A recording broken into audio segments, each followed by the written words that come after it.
Okay, so let's see if anybody's out there now. Can you hear me? I gotta see if this thing's working.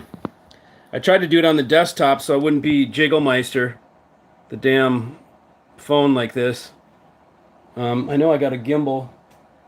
I've got a gimbal somewhere. I could at least put a gimbal in hand. Wait and see if anybody pops up here. Doing it live, doing it live, doing it live. Share, say, mute microphone. Okay, yeah. Okay, there's one person. Can you hear me at all?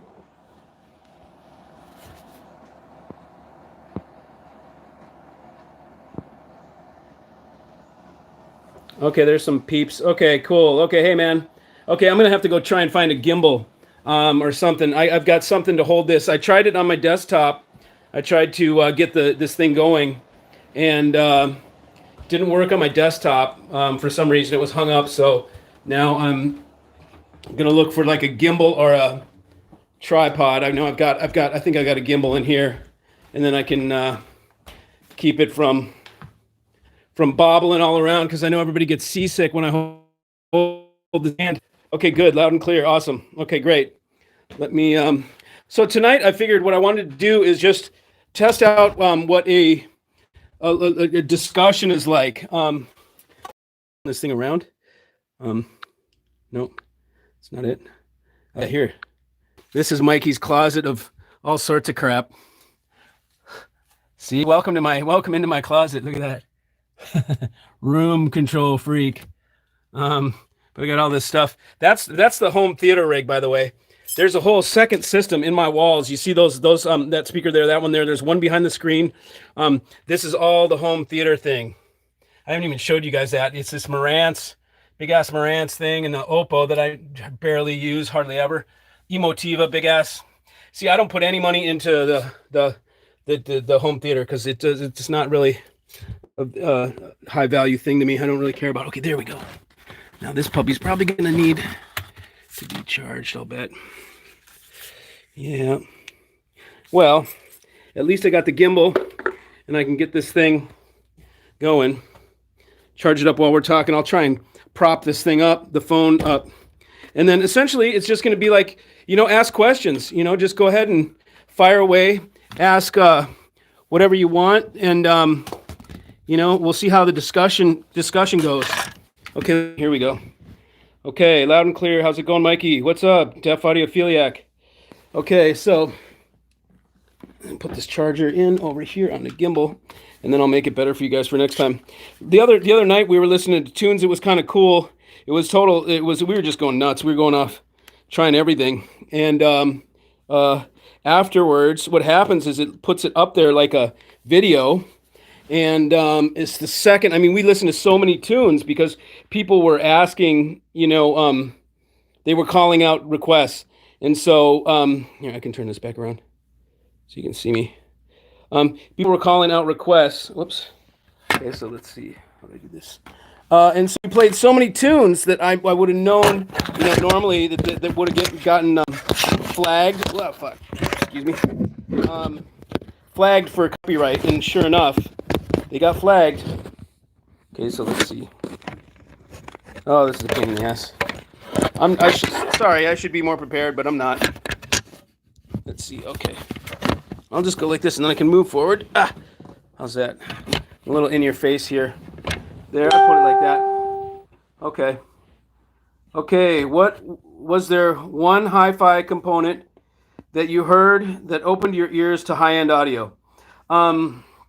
Let's see. Yes, it was. It was Marantz. It was Marantz and Klipsch. My buddy Tommy in high school was a freak. Still enjoying your 625. Yeah, Joey. What's up, brother? You know it, man. It's a killer amp. I'm doing a little thing on it. I got sidetracked. I'm doing a little thing on it tonight. I was doing a video, Joe, where I'm showing the amps. I'm going to do a little. Let's see if I can make this smaller. An introduction to Rowland, and so I've got the 625, and the 535, and the 125 here, and we look in all of them.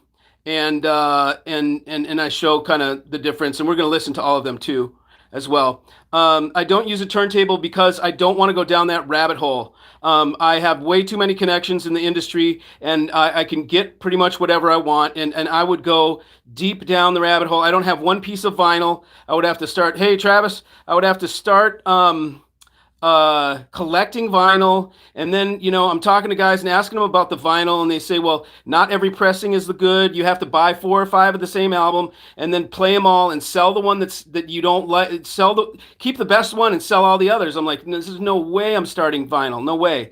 So I did get analog, and it's master tape. I got tape. I got 2 tape machines. One is a Studer from Switzerland, and one is an Otari. I think they made that in Japan. So I'm a tape guy for vinyl. I mean for analog. Okay, so I'm going back and forth. Okay, so now I'm gonna have to find out a way to. Hey, Steve, what's up, brother? How come you haven't reviewed a Rel sub? Oh, too funny. Okay, so I can go back. Okay, so when are you gonna bring back the speaker cables for sale on the website? I don't know, man. I'll do that. You know what I'm gonna do is I'll put speaker cables up for sale on a blanket email to the tribe members. That's the way I prefer to do it. I don't want to put it on the website. I want to make it as a special offering for the tribe members, and I'll put it. You'll get it. You'll receive an email if you're on the tribe. You'll receive an email, and it'll tell you what the deal is, and then it'll direct you to like a hidden page on the site whereby you can buy there. Okay, and I'll have like whatever. I'll set aside like 25 pair or something like that. Whatever it is, we'll put it aside, and that's how I'll do it. So let's see. Let me make sure I'm not missing anybody's questions. I'm going to go through this. Okay, was there one hi-fi component? Yeah. So you asked Steve. The hi-fi component was when I was in high school, my buddy had some Marantz Super Scope stuff, and with that big wheel, and he had Marantz and Klipsch, and so and they were like Fortes. He had some Heresies too, but and so we used to play Dire Straits MTV. At full tilt, man. But the guitar part there, and we would just crank it so loud. And I was just like, okay, this is fun. And so that's probably what got me into high end, because he was really. And what's funny is now I'm totally way past him into high. He's not even into hi-fi anymore, Tommy. So it's a trip. It's funny how that works. Okay, and let's see. When are you going to bring back? Okay, we got that. Hey, Rowland sounds like fun. Yeah, it will. It's cool, Joe. It's really cool. I go over the whole thing. I don't think people know enough about Rowland, man. It's because Jeff's a quiet guy, man. He doesn't pander to the reviewers and any of that stuff like that. So you really don't see much of his stuff because he's just quiet and he's a gentle soul. That's why I get super touchy about people talking smack about him, because he's such a good man. You talk to him. I mean, he's such a good guy that any people that accuse the Rowland stuff of being like, oh, he laughs to the bank and profit, too high profit and overpriced. It's like my pet peeve. I have a pet peeve for that one. It's like a hot button for me. Okay, so you're going back and forth between the 0.7 and the 1.7. Money isn't a factor. Okay, it's space. 0.7 is no problem for space, but 1.7 you can work if you push it. If you push it. Okay, and what do you mean by push it? Do you mean that like you won't have enough room behind to get it out in the room? See, the thing is, here's the difference between the 1.7 and the 0.7 is that the 1.7 is going to have a taller image. Because it's taller speaker, it's going to have a bigger, taller image. So it's going to make a bigger image in the room.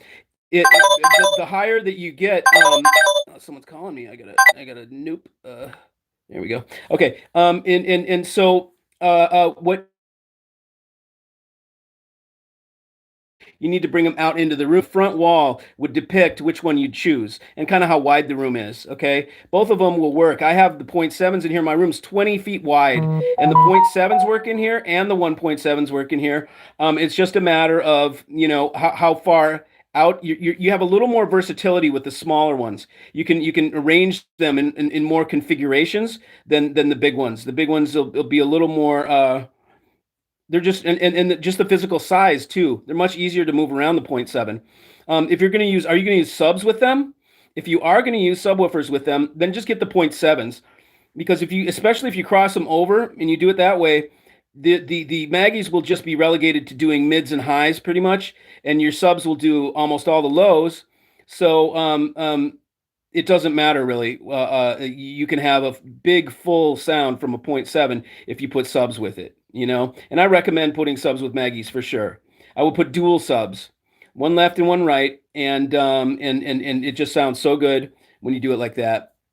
And then use a crossover. Use an active crossover so that you can cross over the highs and the lows, and that'll allow you to high pass the panels, the Maggies, and get the bass out of them. That's the main thing. You can add a sub anytime, but then the panel is going to kind of be reproducing some of the same frequencies. But if you high pass the panels, then they're not doing the high frequencies. And once you take the low frequencies, once you take the low frequencies out of the panels, they come alive with the mid range and the top end. They really do. It really opens them up like crazy. It's great. Okay, sealed subs are the best with Maggies. I don't know, man. I would probably beg to differ. I would say open baffle subs are best with Maggies. I've got some right now that they're not really open baffle. They're called H-frame, and H-frame is like, I'll show you. Okay, so H-frame is like an open baffle, but it's got sides around it. See, so it's like this. Okay, and since I got 3, you've got all the forces of this one, pistonic movement coming this way. And then the concussive wave, of the bass coming this way from those two, the top and the bottom. So you turn that one that way, which kind of equalizes the pressure, the air pressure, pushes some out the back, so it's not all just going one way into the room. And this thing is servo controlled and playback. Really, I just don't like them. It reminds me of Leo. But these things work really good. Open are great, but expensive. Well, they're expensive if you buy them in this kit. And I don't know. I mean, I don't think they're expensive, but I see what you're getting at. I mean, they're a couple grand, $2-3 grand after you build the boxes and everything. They're like maybe $3 grand for 2 of these with 2 amps, and that's pretty cheap to me. But if you want to go less expensive, you can just make your own, man. Just get a flat baffle, plywood, and cut a hole in it and put like a woofer, an open baffle woofer, like a Capolite by Eminence, and you put that in a baffle, and you can just run it like that. It doesn't need sides on it. The sides give it more SPL, so yeah, servo is awesome, man. This is the first one I tried. Recommend for crossover. Okay, for digital. See, I don't have one that I recommend for digital crossover because I'm listening to this DEQX right here, or they call it DACs, and it's made in Australia and or New Zealand. I can't remember. I think it's Australia.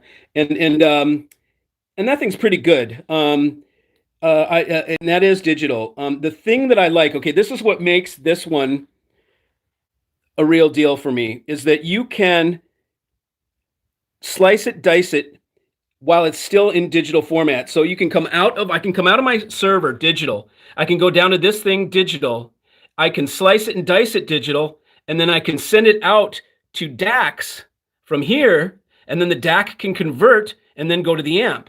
So that to me is perfect because I'm slicing and dicing. I'm doing everything in the digital domain before it goes to analog. What I don't like is when you come out of your DAC in your analog already, and then you come to one of these, and then inside here it changes it from analog to digital. Then you slice and dice, and then it changes it back from digital to analog. You have an A to D and a D to A conversion that you can avoid if the thing will output digital, which this one does. I have not tried it yet, but I really can't wait to try it that way.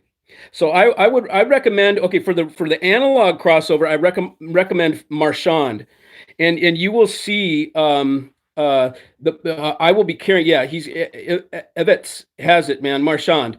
So Phil is a good guy, and I am going to be doing some cool little custom crossovers that I'll be offering on 11stereo.com. They will be made by Marchand to my spec. Just to give you an example, what I like to do with Marchand stuff is, I think I got it out here. Let's see. Yeah, okay, so let me turn the lights on in here. Okay, so this is an example of what I like to do with Marchand. Is this. Okay, so this is a custom built that he made. He doesn't make this kind of thing, but I asked for it, and he made it for me. This is a four-way, completely differential, meaning this is balanced all the way through. So there's 4 of these for each. Well, 2 for each section, right? Normally you'd have 1, but it's balanced, and then it's completely discrete, which means, Okay, so which means there's no op amps. So I had to make this for me discrete and differential, and that's he hadn't done that, but he knew how, all right. And so that thing's bad to the bone. This is my other one. I've also got the 126, which uses vacuum tubes instead of the what are those? Those are like over here he uses discrete buffer stage, discrete, so this one uses vacuum tubes, and he's got the other one that uses the little op amps. But op amps can have glare and stuff. I mean, they're handy little things, but if I can avoid them, I do. So anyway, so that's the Marchand. And I like to use Marchand. So I will have some 11 stereo. I'm going to make some because I do talk to you guys a lot about doing the MIKEY thing with the electronic crossover. So I like to be able to offer you whatever I talk about. You know what I mean? I don't want to talk about something and then kind of tease you and then not be able to provide it if you guys want it. So yeah, deaf autophiliac. I love tubes too. You know what, dudes? I've been sitting on these, okay, to show you guys, man. And I haven't done it yet because I did because such little time. So 845 tubes. I bought a new set. There's two here. There's two over there of the new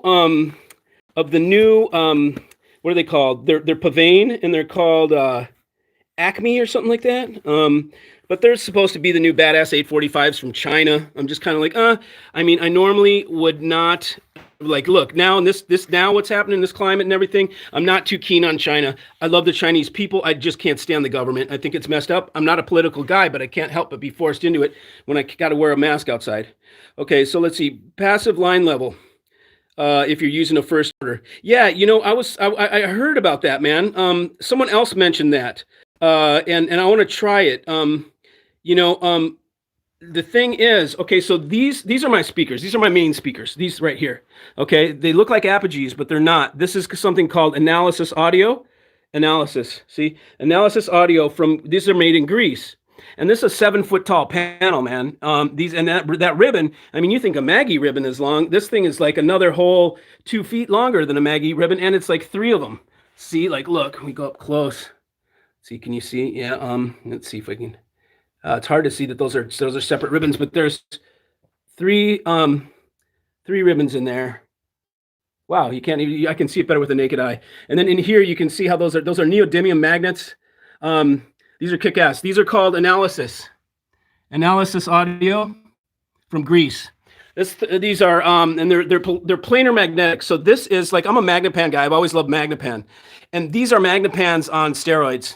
These are Magnepans where they made it as good as they could. They didn't care about the price. Magnepans are made to a price point. That's why I love them so much, because they're so inexpensive. MIKEYs are. For what you get a ton of performance, hardly a cost at all. But they do that. The way they do that is they cut out the fat, man. They don't go extra where they don't need to. These guys just make it the way it should be made. And make it killer. I mean, each one of these is 200 pounds. So it's like massive, man. That thing does not vibrate at all. So yeah, I will try that passive line level for the crossovers. I just want to see what it's like. Someone else told me about them. So that was that. So anyways, another time, man, I'm making some. Oh, you guys got to see look what I got. I got to show you guys this. Okay, because these things are bad to the bone, dude. Okay. I'll get these upside down. Anybody know what voxative is? Oops, rotate device.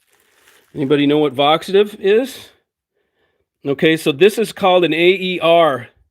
This is what voxative was before voxative. I guess they were, this is another company, and it was another man, and I guess voxative broke off from that and created voxative. But AER is supposed to be the bee's knees, like the shit, if you will. And so I'm going to put these are 8-inch full rangers that are serious world-class full range speakers. I'm going to put them in a open baffle with, I've got some acoustic elegance in the closet over there. I was going to put it with dual 15s, but I've got in the closet, I've got some acoustic elegance 12s that are open baffle 12s. So I think I'll put them with the open baffle 12s, and then I'll have to run some sort of I'll have to like boost the bass a little bit because 12 won't make enough bass for that all by itself. So yeah. So anyways. Yep. See, I'm working on that. That's the Rowland thing. I'll show you guys real quick. I'm working on this video, and I'll post it later. I just think I needed to do a feature section on the Rowland family product because I think it's sort of a mystique to many people. This is not a company that really comes out in the limelight. It's some of the most phenomenal product I've ever had.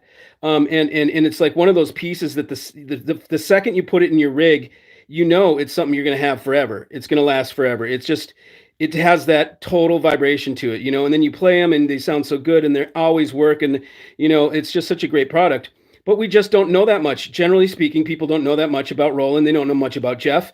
They don't know, you know, and so they will pick on things or whatever that they don't know about. And so to set the record straight, I'll be doing a vid on the Rowland, just 3 of the amps to show you guys how they're built and then how they sound. And so I'll show you this real quick, but it'll be on this video that it's per channel. This is the 625, and that is 325 watts per channel, or is it 350, Joey? I can't remember. But so I mean, look at this puppy. Okay, so just to show you something. Okay, so you know, like Dan DiAgostino, I like to use him as an example. You know, look, he's rich enough. I can knock on him, and he's done so much, and he could care less if I talk smack. Look at that, man. This is a solid piece of aluminum that is milled out. Okay, this Jeff does his stuff. This is one solid block of aluminum that's milled out, and these are heat sinks. So look at that, man. I mean, these are freaking heat sinks that are milled out of the aluminum, and then we go deeper in the aluminum block to route out a section for the amplifier. Now, tell me if that looks like any amplifier you've ever seen. You know, the reason it doesn't is because it's totally advanced. I mean, this thing, these are the rails, okay? They're right next to each other on these big giant bus bars. Nobody does that. That was one of his little trademark things. So Lundahl transformers on the input from Sweden. I mean, this is bad to the bone. Now, this is a $17,500 amplifier, okay? Now, let's go to the $3,000 amplifier, okay? Right here. This is the 125. Now, look, what do we have in this one? Well, we got the same block of aluminum billet that the chassis is made out of. We've got the same Lundahl transformers on the input stage, which is one of his trademark things, one of his what he does. This is a Class A differential input stage. This is part of the power supply, but and it's a B&O ICE module. This is a 125, so this is like $200 module, nothing special. But I'll tell you what, in this, the way it's done like this, there is no other company that uses a 125 that takes the 125 and graces it with this kind of a build. What this does is this allows the P125 stereo amp. Was I live that whole time? Like, did you guys hear? I can't even, nobody's writing anything, so I can't tell if you guys were like, if I was offline or I was online when I was just telling you about the Rowland. I showed you 625. Did you guys all see that? Yeah, yes, no, maybe so.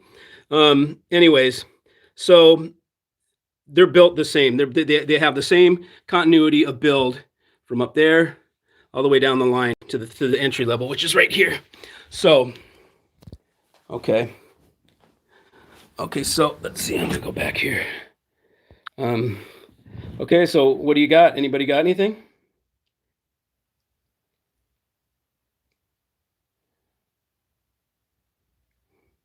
It looks like we got radio silence. Let's see if I turned off comments or something like that. Oh, wait, there it is. Okay, some message. Oh, okay, the live chat, all messages are visible. Okay, when I explained small amps, okay, cool. Now I can see you guys. Okay, cool. I did not see a whole bunch of stuff, so you guys must have been saying a lot of things that I did not see. Okay. Okay, Steve from Virginia, what's up, brother? Okay, how come you haven't reviewed a Rel sub?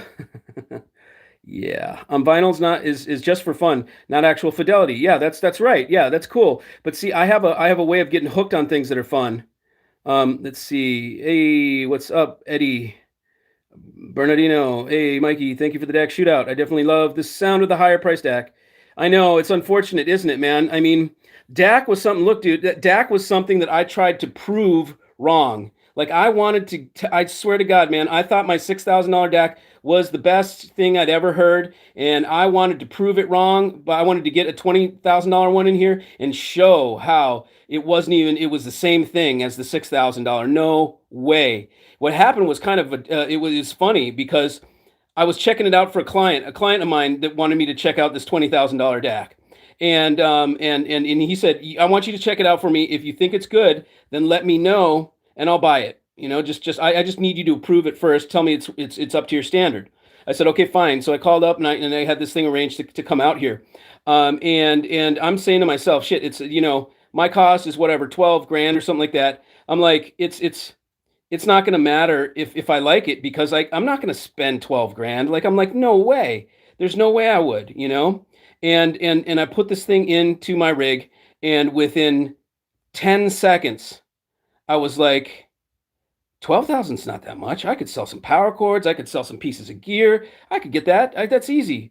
So funny how my whole perception of money, my whole value, the way I perceived it changed just like that when I heard something that sounded so good, because it sounded that much better. It was incredible. So yeah, man. Unfortunately, the DACs, the better, the higher, the more you pay, the better they get. Now I think there's a trim off point. I don't think anything really. The best DACs I've heard are 20 grand, the ones that are 30 and 40 and 50 and 100 are not that much better. And in fact, some of these 20 grand DACs beat out that MSB that's 100 grand. It's not all that, you know.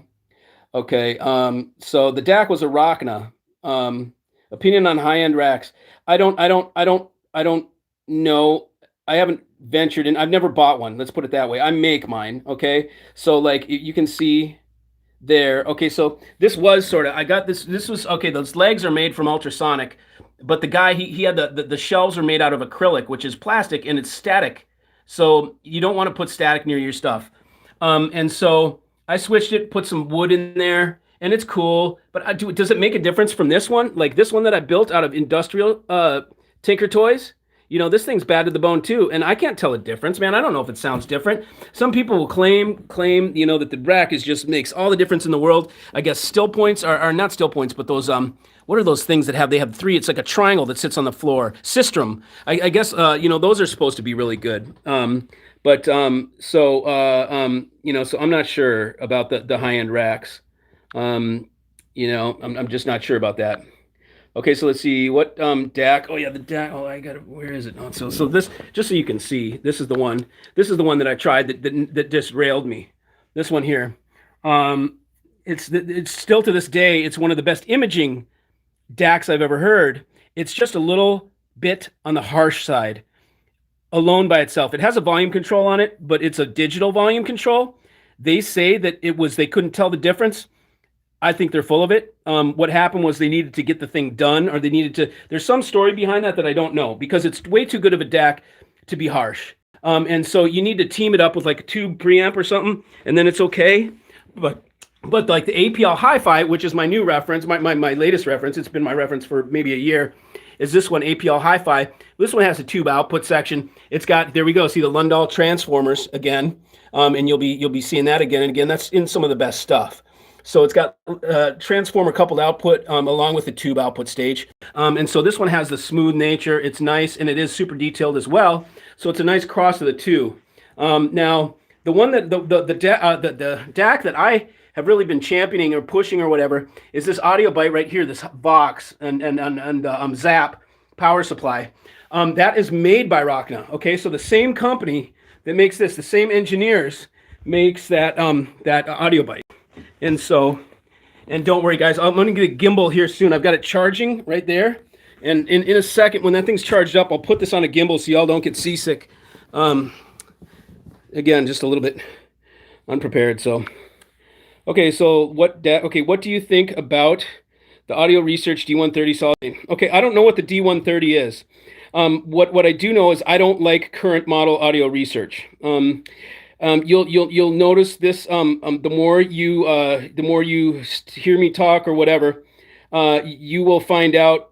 Am I married? Hell no, man. What do you think? No, no, no. I'm not going to do that. I'm not going to ruin things, man. I got to be able to walk at any time. It keeps them on their toes. Um, I'm just kidding. I've got a great girlfriend. So, anyways, I was gonna say, I was talking about something, and it was about. I was going on it. I got sidetracked. The DAC. The deck, the amp, oh yeah, D130. That's right, D130. Oh, from the 1990s. Okay, solid state. Okay, so I know nothing about. First of all, I know nothing about audio research solid state at all. Okay, second, that's it. That's what it is. I don't know anything about audio research. I know that they had. Here's the extent of what I know about audio research. The older stuff is better for sure. The current stuff is not at all what it once was. The preamps were well known and well respected. And there might have been some amps too that I don't know so much about. But Red Dragon, I know Ryan. Ryan's cool. I think they're good amps, man. They're inexpensive and they're great little amps, you know.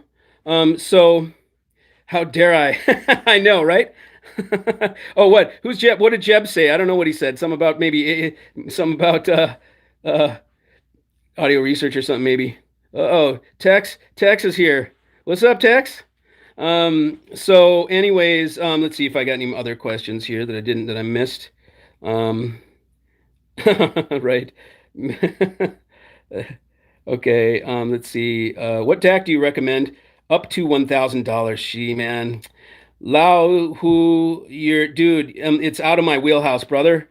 I don't know anything about hang on a second here. Someone's trying to call me and I've got to there and tell them okay. I don't know anything about the DACs that are under $1,000. I don't mess with them. I really honestly I don't know anything really about DACs under 4 grand, which is like, well, I do. Okay, 1,600. You said 1,500, didn't you? Okay. I just sold it my last one. It's called an AudioBite Black Dragon. And that's the little brother of this, the Hydrovox, which is the little brother of that Rachna up there. They're phenomenal DACs built in Romania. And you'll also see my gear that I offer at this point, nothing is Chinese, okay? Again, you know, it's weird and stuff like that with what's going on politically and strange. We've got this weird ass virus. All I know is I don't trust that country. It has nothing to do with the people. I don't want to buy anything from them. I don't want to support them when they would love to overtake us and have us be their bitch and let them, you know, piss all over us. They would just love that. And so I can't give them business. I can't put money into their country when that's what they want to do. Clearly, I better just shut up or I'm going to go rolling on political bullshit. But so yeah, I don't buy Chinese stuff and I don't bring in Chinese stuff and I don't promote it. It's Eastern Europe. Eastern Europe, like Romania, Bulgaria, those places make some kick-ass audio. They really know how to design and they innovate. The Chinese copy stuff. Everything is a copy of something else. They don't create new stuff for the most part. And especially with hi-fi. If I narrow it to hi-fi, even the kinky studio stuff, which is decent stuff, they're copies of like a quad or something like that, you know? They're good. It's a good deal though, but I just can't bring myself to support it. Okay, so let's see. Do you still have my servo subs? Yeah, man, right there. These two stacks, servo subs right there, 3 in a row, 312s on each side. Any update on the AudioBite hub? No, not yet, man. It's coming. You know, AudioBite, they're just kind of notorious for being, they say 30 days and then it's like, whatever, 4 months or something. So he just doesn't have a good grip of his time. But it is a freaking awesome DAC. It's so cool. 1K should be Terminator. No, Terminator is $4,000 or $4,500. How do you compare the Liberty to something like Rebel? Okay, so I don't know what the Rebel F208 is, but I went and did I went and just did a little homework, and basically what I found, yeah, okay, you got AudioBite Black Dragon, cool, yeah, man. How long have you had it? Okay, so. Oh yeah, these things. They compare to any $10,000 big name, like Rel or Kef or Focal or whatever. It beats out their $10,000 speakers. It sells for 5 grand. And I offered it out to my tribe for, I think I offered you guys at one point for four grand for a pair shipped to your freaking house on a truck. So You got to be listening to some of these emails that I send out. I don't. Yeah. Audio Byte Black Dragon is not Chinese though. Revel might be. Yeah. I don't like. I don't. Yeah. I got a problem with China right now and whatever. Okay. So for DAC under 1K, Darko would recommend shit. Yeah. Or Chord Mojo. Yeah. Chord, man. I listen to. I don't know if that's that little colorful one that fits in your hand. But that I had one of those over here at one point, and that thing was pretty cool. It was decent sounding. It really was. Do you use Topaz isolation transformers? Yeah, I don't, man. They're still out in my shop. I haven't brought them in yet. They're so damn heavy, and it's just that's an undertaking, and I have to do electrical that day. It's going to be like a full day of electrical work. Putting those in and just making sure I don't screw them up and electrocute myself. So, but I will put them in, and I want to check it out. You've had yours for 3 months. Did you buy it from me? Am I like not? I'm not recognizing your name. Probably your moniker. My i5 Zen deck sounded better than the Chord Mojo. Okay, that's cool. Yeah. So see, I don't know anything about that stuff. Um, Only built in China, but designed elsewhere. What? Black Dragon? No. Um, Not built in China. Built in Romania. That's where it's built. Um, so. Oh, Chris. Oh, Chris. Yes. Okay, very good. I used the Topaz and it was transforming. Huh? I'll bet it was. Oh man. Okay. Hey now. Okay, let's see if I can get back here and look at you guys for a bit. I can't see any of your faces, but I can see your messages. So, do I have a desk set up? What do you mean? Am I like a desktop computer thing? Oh, Chris. Okay, got you, brother. Okay, good. Thanks for cluing me in there. All you had to say was Alabama. Now I got it. Okay. So no, I was saying some companies have that as the model. Yeah, that's right. That's right. Yeah, you're right, man. A ton of stuff gets made over there. A ton of the stuff gets made over there.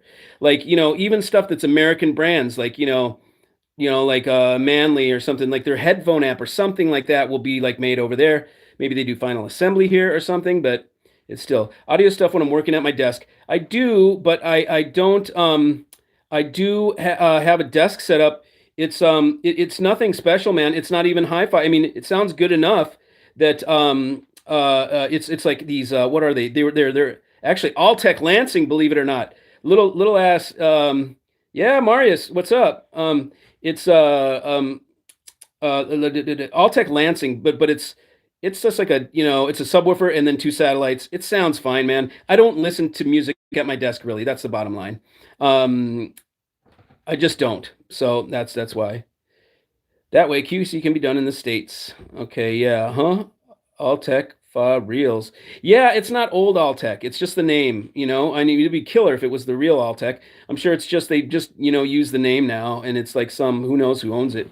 But yeah, so that was that. What's up? What's up, Stark?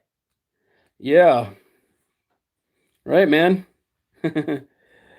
Having a little convo here. You guys can ask me anything you want. You can ask me anything, man. Any of the dirty secrets about the industry, I'll tell you. Thoughts on benchmark DAC? Okay, benchmark is something that I don't know anything about benchmark. I know it comes from the pro audio side. Oh yeah, Evans, you're not going to get me to talk about that. Journalists. Oh, ouch. Yeah. Okay, so here's the whole deal on that note. The audio hi-fi, the hi-fi journalism is cooked. Okay. If I want a kick-ass, I just need to go buy advertising and I got a good review. That's the way it works. They're all paid for. Okay. Think about it. Okay. If I'm buying advertising from a magazine, okay, and then I ask them to review my item, my VeraStar cable, okay, they're not going to disparage me if I'm buying advertising from them.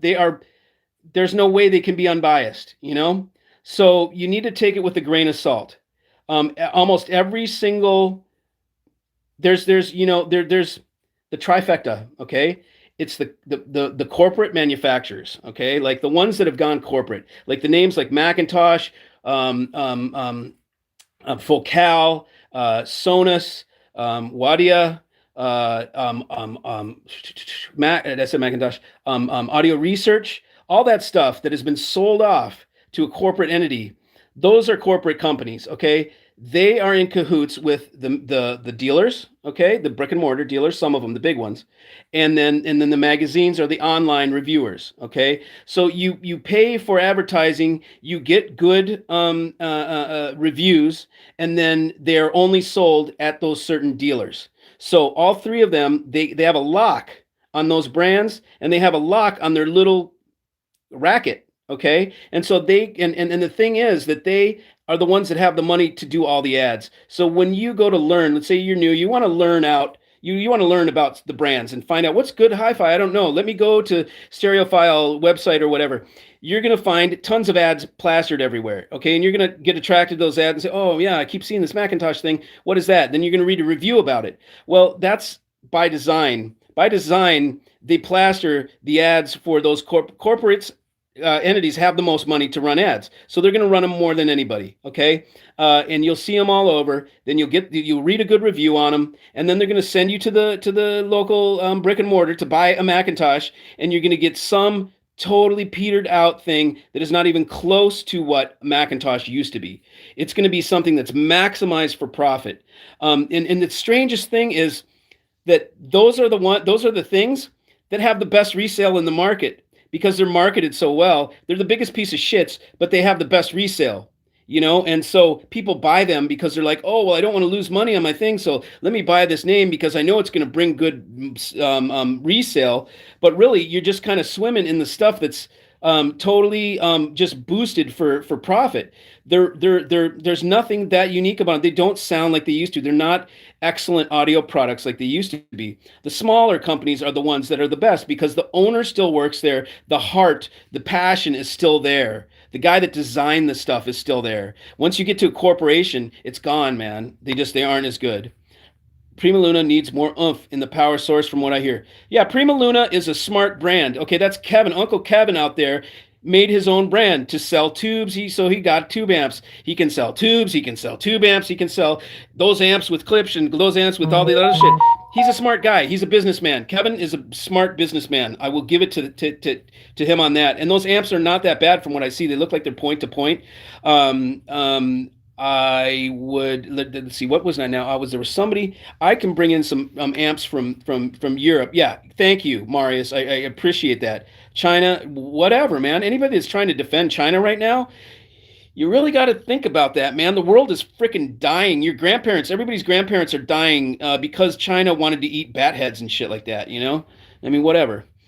Yeah, corporations can invest in new, well, I don't know. See, so that maybe, okay, corporations have money, but those innovations can be bullshit innovations. They just make up stupid stuff, and then they call it an innovation because they patent it, and they make a nice drawing in CAD, and they bring out some, freaking new tweeter or something. So beware, because the big companies, the way that they keep themselves relevant is by inventing shit all the time. Okay, because it's like a toothpaste. They have to keep changing the label all the time so people will keep buying it. Okay, so it's like with the corporations, man, they better keep up these innovations or people are going to stop buying it. They're going to be irrelevant. So they create stupid stuff, It's just like you look at it and you read the thing and you're like, this is dumb, man. It doesn't even make sense. But it's an innovation. It's different. No one else has anything that looks like that contraption sitting on top of their speaker. So, just kind of... big corporations I mean, there's very few that make really the killer hi-fi. Still backing up Hydra Audio Box against the Denver. Yeah, totally, man. Yeah, the Terminator is okay. Crazy Mikey, what's up, brother? Hey, man.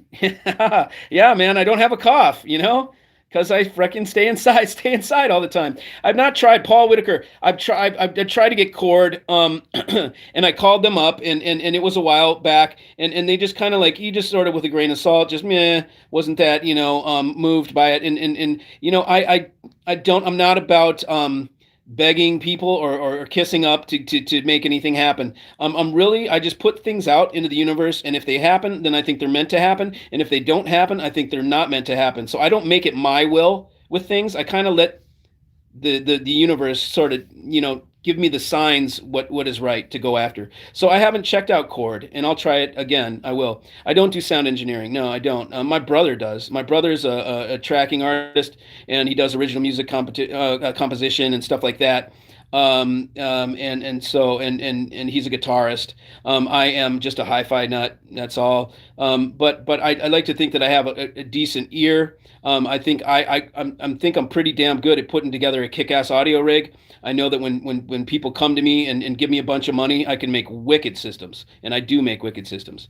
So namaste. All right, yeah, namaskaram.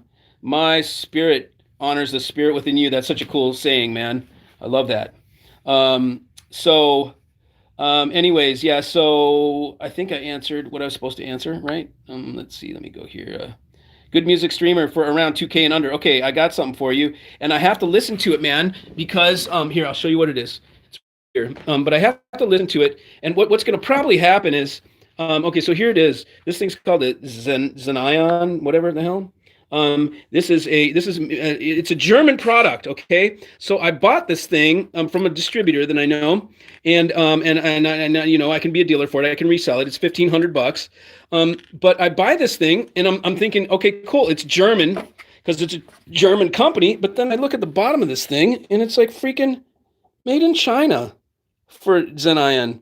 I'm like, dude, I don't need to buy from Germany to go to China. And I don't even want to go to China. So that kind of bummed me out, okay? But you know what's going to happen, dudes? I am going to show you how to make something like this on your own. I'm going to find the whole recipe, and I'm going to lay it out so freaking specifically that even guys that don't even know computers are going to be able to build it. And then screw it, man. I'm going to show you how to do it. It's easy, man. It's super easy. I'll show you. Here's what my server looks like. This is how I build. So that's mine, and you can see it's I like the I've got a USB card right there. That's a kick-ass USB output.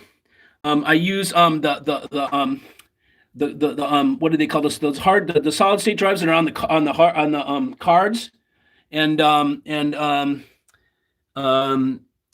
use ITX. Yeah, somebody asked about the ITX, mini ITX. So I do use mini ITX. Okay, so let's see. Bye for you. I'm not saying a bad thing. No politics. Yeah, I know. What's happening? Loving my audio bite. All right, Tommy, what's up, brother? You want to hear some CZ Top? Mexican Blackbird? Yeah, man. Trump supporter. Whatever, dude. There's no place. That's no place for this. Yeah, if you got a question about why I don't like China, it's because they're trying to control global trade in the South China Sea, and they're not cool people, dude. I mean, I'm not talking about the humans like the populace. I'm talking about the government. Okay, I used to import stuff from China, and the Kinky Studio, the Denafrips and stuff like that. And dude, after a year, I realized none of the Denafrips Terminators, all those Terminators that are here in the United States, like 100 of pieces went through me. None of them have serial numbers. Okay, do you think that's a little weird? Why would they not put serial numbers on the units? There's only one reason you would do that as a manufacturer, and that's to avoid liability. Okay, that means they can just say, "Oh, you don't have a serial number? No, we don't need to do warranty. We don't need to do, we don't know what that is." They're not going to know what year it's made in. None of that. They have no way to track what that thing is. You've got a piece that there's no record of how old it is. You know what I mean? I mean, it's ridiculous. I found that out after a year, and I was like, you got to be kidding me. Forget it. And it was right at the time. And then a couple things, notifications had come through from, okay, so I dealt with a guy in Singapore. He's cool. His name's Alvin. That dude is a good guy. Okay, he's Chinese. He lives in Singapore. That guy is honorable. Okay, but he speaks English. He gave me some messages a couple times from the Denafrips, the guy, the big man or whatever at Denafrips, the guy president or whatever that runs that company. And holy crap, the request, it was more like he wanted me to do something, and I want you to, one of them was, I want you to stop selling all your other brands and only carry Denafrips. They were so preposterous, these requests, that they pissed me off immediately, and because they were disrespectful. The other one was Oh, about the pricing, because they wanted to give me 10% was my markup. Okay, that's how generous they are. 10% was, I mean, 40% is usually the lowest a dealer gets. Okay, so 10%. And then so I marked them up a little bit, and I told the people back in USA, look, I'm doing the USA warranty, so they're going to be marked up a little teeny bit, just so I can make. And I need to put like a couple hundred on top of this, so I can pay for your warranty and keep this going. And they were like, the guy at Dental Frips was like, take those prices back down, make them the same as ours in China. You can't have them for more. And I just kept them up. I was like, whatever, man, preposterous. And then I thought to myself, this must be what it's like dealing with the government over there, just complete dickheads. And like, but they're military, man, and they'll kill you. They'll freaking put their gun butt in your teeth and knock them out. I mean, it's like these are not cool people, man. These are barbarians, and they should not be like that. That is an totally unevolved type of being, and I don't agree with it, man. They overtake, like Tibet, for instance, peace-loving Tibetan people that are up there meditating in the Himalayas, and then the Chinese military comes in and takes them over and takes all their shit and ruins all their history, burns all their books and all their history stuff, and take the temples and stuff, knocks them all down and shit like that. I mean, that's bullshit, big time. Screw those guys. So that's why I don't like China. It has nothing to do with Trump. He's a bozo, okay? Whatever. He's our president, and so I'm American, and so I back my country, that's what I do. So anyways, that's all I'm gonna say about that. What was the question? Let's see. Let's go back again. Okay, buy for my room. No politics. Yeah, I know, JT. Okay, what's happening? Yeah, okay. Tell me. Looks like Simple Music server. Yeah, it is. That thing is a Simple Music server. And it's not even a server. It's a streamer. Okay. Now let me show you another thing, man. I got to show you something that, like, for you guys that really, let's see. Oh, it's right over here. Look at this thing. This thing is so cool. Okay, so this is a Raspberry Pi. You all know what that is, right? It's a little ass ARM board. This is a computer. For those that you don't know what this is, this thing on the bottom, that green thing, is a whole computer motherboard. This is a miniature computer. This is the size that they've reduced them to now. It has almost every function that a big computer does on this little teeny ass card here. And so on top of it is a DAC. So, and this is a pretty wicked DAC. I mean, it's like got a ladder and stuff, and it's got, I mean, that clock right there, that is so overkill for this thing. And you can see like the outputs and stuff, so I'm going to try this. We can listen to it. It's got an HDMI that goes up. So that means it's I2S. It's going up there, and feeding it. So Rune is on this thing and whatever. And this whole thing together is like, I don't know, like $70 or something like that. And it's a freaking streamer and a DAC. The whole schlemiel, and you can control volume with it and all that stuff. It's pretty wild what they come up with. So a lot of these things, these boxes that are streamers, they just have these little things in there, and not all of them have DAC. Most of them don't, but they have a USB out, and you go to USB DAC or whatever. But it's pretty wild, how they can miniaturize stuff like that, and still maintain a decent quality. It's not the best, but it's really good. So, yeah. Next question, please.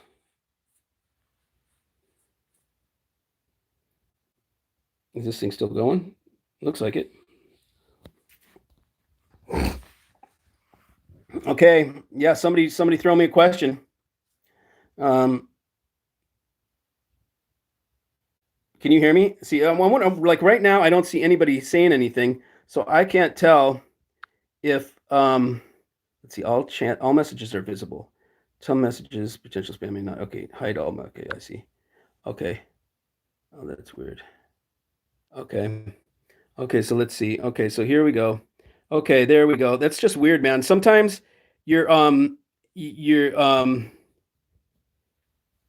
let's see. Okay, so let's see. Okay, yeah, sometimes I don't get your messages, and all of a sudden then they come flooding in, and it's almost like it's been on pause for a while. Oh, cool little thing, Mike. You got to take care of people on the budget. Yeah, so I will, and that's what I do. I mean, normally it's stuff like that I don't normally mess with, but I do it for you guys because I know not everybody can go with the more expensive servers. Exogal is killer, man. Oh, Jared, there's Jeff. Okay, so see, man, somehow I didn't get any of these. Okay, so what do I think about? Let me go all the way back, man. See, I didn't want to get any of this. Okay, what are your thoughts on the Oppo? Okay, Tibetan people, right, man? They're cool, man. Okay, what China is all about? I know, man. They're messed up. This combo went off the rails quick. I know. Sorry, Trav. I didn't mean to, man. But as soon as I hear that word, it's just I get stuck. Dirac, no, I have not, man, but I think it's a home theater thing. It looks like a room correction thing, kind of like Odyssey. And if it is, I'm not just, it's hard for me to get into that. Used to get free shit from China, just review. Yeah, right, exactly, right. Okay, most of the time it's fine. Okay, so I'm gonna, okay, let's pull the supply chains out. Yeah, okay, we want some, but yeah, right, exactly. Okay. Most other stuff doesn't have its tops on screws all around. Always tinkering off for show and tell. No, man, I'm usually tinkering. Like the tops are off with a lot of them because there's tubes that I put in and out, and so hey Peter, what's up? I am well. Marius, okay, recommend a decent USB cable from mine, man. I make kick-ass USB cables. They're actually extremely good. So I don't know if you want a badass. It's not decent. It's badass. If you want a badass USB cable, I'll sell them to my tribe for $400. It's $1,000 USB cable. People don't understand the sound small. Yeah, exactly, right? Okay, so I'm trying to go back to the beginning here, man. There's so many now that stacked up when I wasn't getting. Okay, where can I find the vibration dampening RF absorbing tape you mod with? RF absorbing tape. Trying to remember what I use. It's not really a absorber. That they're absorber sheets. They're not tape. Just go on to Jude Delane. Go on to Amazon and just search RF absorber sheets, adhesive backed, and you'll find it. SOTM is okay. I'm not that into SOTM. I think they're really high price for what they are. Telepolitics, yeah, totally. I know. Okay, SOTM can do streaming, and they're from South Korea. They are more of a network endpoint. Yeah, they're okay. I had their stuff. Buy for your room, not saying it's a bad thing. The police. Okay, hey Mike, what's happening? Yeah, see. Okay, so now I'm back. Okay, so now I can go through this. Okay, I can go back through. Okay, okay, so people don't understand. Yep. Okay, it's a great movie. Recommend DAC. Okay, so you got that about the DAC. I got something called the Nemesis DAC. It's $400. If I mean the USB cable, and it is as good as any USB cable will get. There's only one or two that customers have tried that they liked better, and they were 1,000 plus, actually 2,000 plus. Let's see. No, so a lot of your stuff doesn't have tops. Yeah. Okay, so that's a okay. Okay. Let's see. The only thing that'll get. Yeah. Okay. Most times fine. What? Okay, used to get, yeah, okay, so Dirac, we talked about that. Combo went off the rails. Okay, what are my thoughts on the Oppo Sonica streaming DAC? I am looking for a budget DAC to go with my Bryston. Okay, just breaking into the digital realm. Okay, so I don't know. I thought Oppo's out of business, man. I didn't know they had anything. I mean, are you talking about one that's like used or something like that? It's probably a fine, man. I mean, if you're just breaking into it, it really doesn't matter. Just get used to the stuff. Buy something with a decent name, and you can really anything is fine. At the beginning point, really, because you're just getting your feet wet and you're just deciding what you like and what you don't like. So you can get whatever. Let's see. Okay, people don't change because you lead by example. That's what I mean. Okay. So what do you think about DIY speakers? I think DIY speakers are awesome. In fact, I love the open baffle ones because man, anybody can make them. Making a nice cabinet is freaking hard. Making a nice airtight, good braced cabinet, it's hard, man. It's not easy stuff. So open baffle is phenomenal because you don't have to worry about the cabinet, man, and they can really sound good. Exogal, Jeff, is a great brand, and I do carry Exogal. I love it because it's old. It's the Wadia guys, and it's made in USA. You're damn straight, and it's made by Wadia, which are I've got an old Wadia here, man. It still sounds killer. And so Exogal is really good, man. Let's see. Yep. That's okay. What are your thoughts on the Opicastonic? Okay, I answered that. Yeah. So those little DAC things. Most recent album I enjoyed. Um, hmm. Last night was kind of fun. I turned my girlfriend onto Todd Rundgren, a wizard. What's that name of that album? It's the one tripped out one, man. And it's got two faces on the front. It's like a Wizard of Dream or something like that. And so that was we listened to that last night. It's tripped out. If you ever find yourself tripping, throw that thing on and it'll be ear candy big time. It's ear candy anyways. But okay, so what do I feel about ATCs? What is an ATC? I don't know. What's an ATC? Automatic, I don't know. Okay. Let's see. USB cable recommendation. My Virastar Nemesis is my USB cable recommendation. If you don't buy one of those, just you can get, I mean, what's the place called? Monoprice? Just get something like that. Find something with silver plated copper, and just get one from Monoprice and whatever. I mean, otherwise mine's $400, but it's as good of a USB that you'll find. There's very few that my customers find that are better. I've only, like I said, one or two pieces. One was the like 2500 and one was like 1300. Okay, so let's see what else. There's 30-second delay in my video and the chat. Oh, okay. That's interesting. Pineapple on pizza.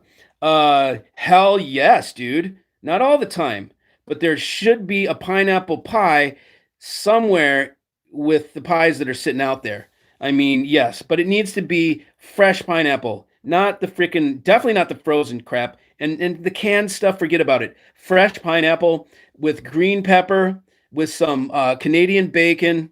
There you go. That's that. I like that. Hell yes, it's good. Buffering issues. Okay, yeah. Hopefully it's gotten better by now. I got hairy ears. No, I don't. No, I don't have any hair on my ears. I got old man's ears, so they get all like loby and shit, and like they start to turn into like T-bone steaks and shit, just hanging off there. You get old long ass ears when you get old. Get long balls too. Kind of sucks. Room correction sucks unless you. Yeah, exactly. Right. So room correction is for the bass for sure. I make USB. Yeah, I make a badass USB. I'm not kidding you, man. Let me show you. It's the one. If you were watching that video the other day, man, I put mine in, and like you can clearly hear it beat the shit out of the other one that was in there.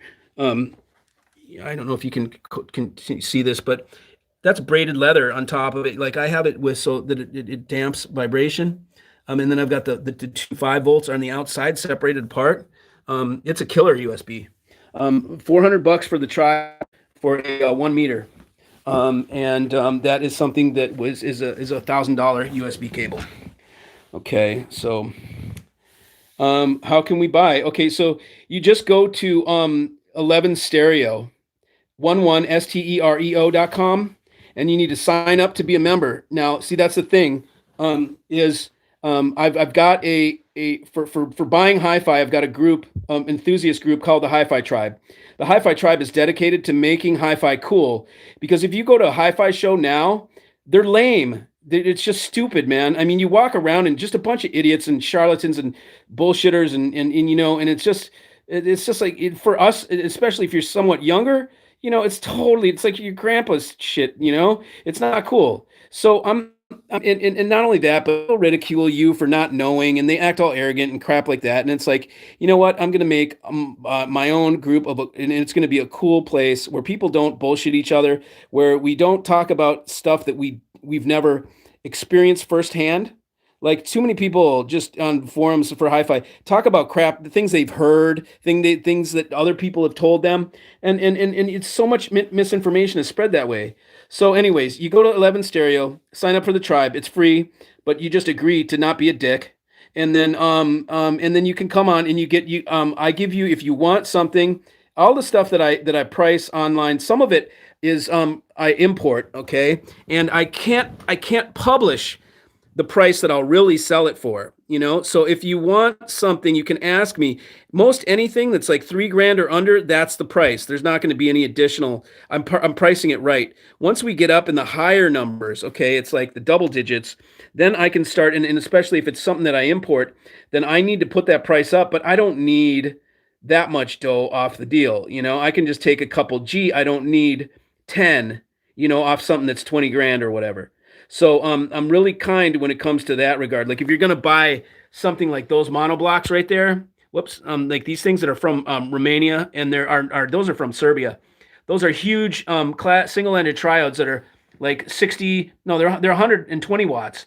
Those are huge, monstrous vacuum tubes in those cylinders, and so those things are like 30 grand is the retail price on them, but I'll sell them for 20. So things like that I can't publish, but I can talk to you about. Okay, so Alex, you go to the web to 11 Stereo, and if you don't see it there, remind me, and I'll put it there. Or just email me direct. You can email me, Alex Virastar, Verastarr, Virastar at gmail.com. That's how you guys get a hold of me. If you want to talk to me direct, Virastar, Verastarr at gmail.com. That's my direct one. Do I have a turntable? No. And I mentioned that I have tape. I have master tape. I've got a tape machine here, and I've got a Studer over there. I have purposely avoided. I know it is badass. I have purposely avoided vinyl, and it's because it will take up way too much of my time. And vinyl is lossy. I mean, it's cool. It's fun. It's nostalgic. It's too much work for me. It's fun going out and buying albums and finding albums and digging through vinyl is totally fun. Doing, crate digging. But it's like the whole other thing of it's just, look, I go crazy on stuff. The last thing I need is a damn arm and a cartridge. $7,500 arm, $8,500 cartridge. $12,000 whatever plinth and whatever the hell. And then I need to contact somebody to set it up for me. No way. I want to set it up myself. Well, then what do I have to invest in? All these little special tools and stuff to keep it. I don't know. It's too much, man. I can't do it. Talk about my cigar box. Someone said, where'd that thing go? Oh, they're outside. Okay, so the grounding box. Someone wanted to know about the grounding box. The grounding box is going in, Okay, you put a speaker binding post in the cigar box, stick it inside there, right through the edge, or through one of the sides. Inside there, you'll put like a piece of silver or copper bendable plate, like thin plate, and then you make a V out of it, or you can make any sort of, it's an antenna. So you make like an antenna shaped thing using copper foil, copper wire, whatever you want to use, silver foil, silver wire, and then you dump in a bunch of sand or dirt, or it's obviously not sand or dirt. They're very specific minerals that you put in there, around there, quartz, sand, tourmaline. You can put in a lot of different things, and then you just plug that thing onto a screw lug on one of your pieces of equipment, and voila, you have yourself a grounding box. That is how you do the grounding box. Okay, so let's see, where are we? Okay, oh boy, some of these guys are asking me stuff okay, so let's see. Can you talk more? Okay, let's see. Keeps buffering, room correction for square rooms. Okay, anchovy. Yes, man. Anchovies, yes, only if they're white Spanish anchovies. Forget those greasy ass dark ones. The white anchovies are the bomb, man, especially if they're like marinated in like a lemon juice or something. Oh, those are really good, man. I like them and I like that on a Caesar salad, but that's pretty much it. I would try it on a pizza, but that's about it. Okay, so let's see. Where are we, man? Okay, I lost my spot again. Okay, so wow. Okay, Mikey doesn't do vinyl. Nope, I don't. Badass is a technical. Okay, here can we go. Okay, so I'm back. Okay, talk about your grounding box. I just did no res. What's res? No res. Oh, no res. What are you talking about? That foam stuff? I don't know. I don't do vinyl. Yes, Marius does. You can do it for me, buddy. Thanks. Do the RF sheets reduce vibration also? Yeah, they do, because they're weight. So anytime it's not really made for that though. You can get certain RF sheet that is like it's a rubber thing, and it's really thick and heavy, and that would be more so for the vibration. But usually when you have an adhesive and then you have a rubber, you need to have something else on the other end, like a piece of foil. So it's called constrained layer damping. That's how it really works. So if you just have the rubber, it's not really complete. It needs that extra layer of like metal to make it a constrained layer damping. So how would you rate the Black Dragon versus the high-end Cord? I don't know anything about Cord. They until I get one in here, they don't exist. So that's it. I called them up. I'll call them again, try and get one here. But unless they send it to me, I'm not going to buy it, just to try it, So they can send one if they want, and I'll be fair to them and cool. And I got enough I can drop enough names and context that they can call to, to know that I'm kosher. Okay, so I'll try for you. Good speaker pairs under 1.5K. Okay, so Buchart S200 is a great one. That's like under 1.5K. Okay, so that's not okay. Good speaker pairs under 1.5K. Used Klipsch Forte originals, Forte 2s. Okay, you could get Forte 1, Forte 2. Used Klipsch, the big ones, and the floor standers. Those are killer speakers for like 800, 500, in that range. You won't find anything better for your money at that price. And then also, let's see, another good one is Magnapan. For 1.5K, you're into like the you can find used 1.7s, which would be phenomenal. Magnapans make the most biggest open airy soundstage that you could ever buy for that kind of money. It envelops the whole room. So Maggies are really good. Now Maggies, you need to know how to tweak them because you can't just bring a Maggie home. It's not plug and play. You need to tweak the fuse. You need to set them in the room correctly. You need to have subs with them. But boy, I'm telling you, when you put them together correct, nothing does what a Maggie does even close to that price range. So they are the highest value speaker for sure. And that's I stand by that. You could pay $100 for USB cable at the most. Okay, so if it's just $100, then just don't even spend that. Spend 25. A $25 USB and a $100 USB is going to be the same damn thing. Trust me, there's no big difference. You need to start spending more before they're going to put stuff in that really makes a difference. So just go for a cheapie. It doesn't matter. Go to Mono Price. Go to Blue Jeans Cable. Go to maybe Better Cables or something like that. Or maybe that guy Curious Cable in Australia might have something cheap. But I don't know what's around $100. But if you're going to spend 400, come to me because I'll set you up for sure. It'll be better than anything else that you can get for that money. Okay, listening to my DIY turntable right now while my Riga P8 collecting dust. Oh, that's cool, man. You must have made something cool. That'd be interesting. It would be fun to make a turntable. That would be cool. Yeah, Oppo is out of business.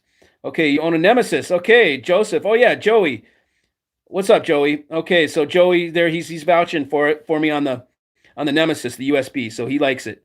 And this kid goes through so much gear, you wouldn't believe it, man. It's like changing underwear. He's got new things every time I talk to him. Okay, thanks, much appreciated. You bet, man. Okay, so at this point, let's see, open baffle, represent. So which is better, a badass product or a kick-ass product? A kick-ass product is temporary. That is something that is kick-ass, but it might not be so kick-ass later.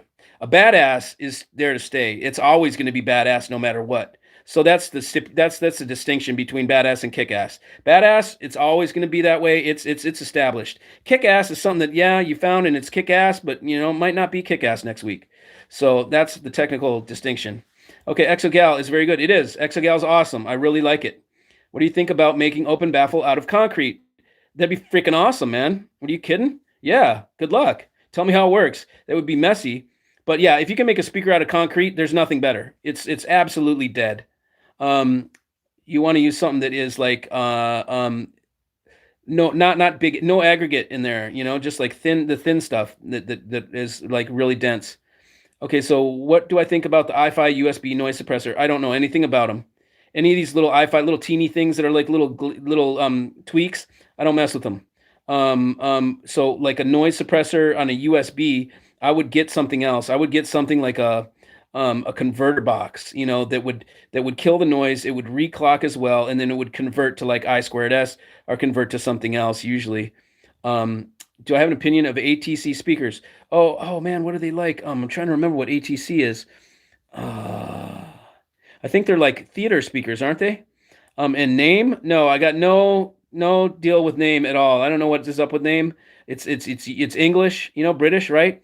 I'm not really that much. I don't really gravitate towards British stuff. It's usually too polite for me. I like it a little more burly. And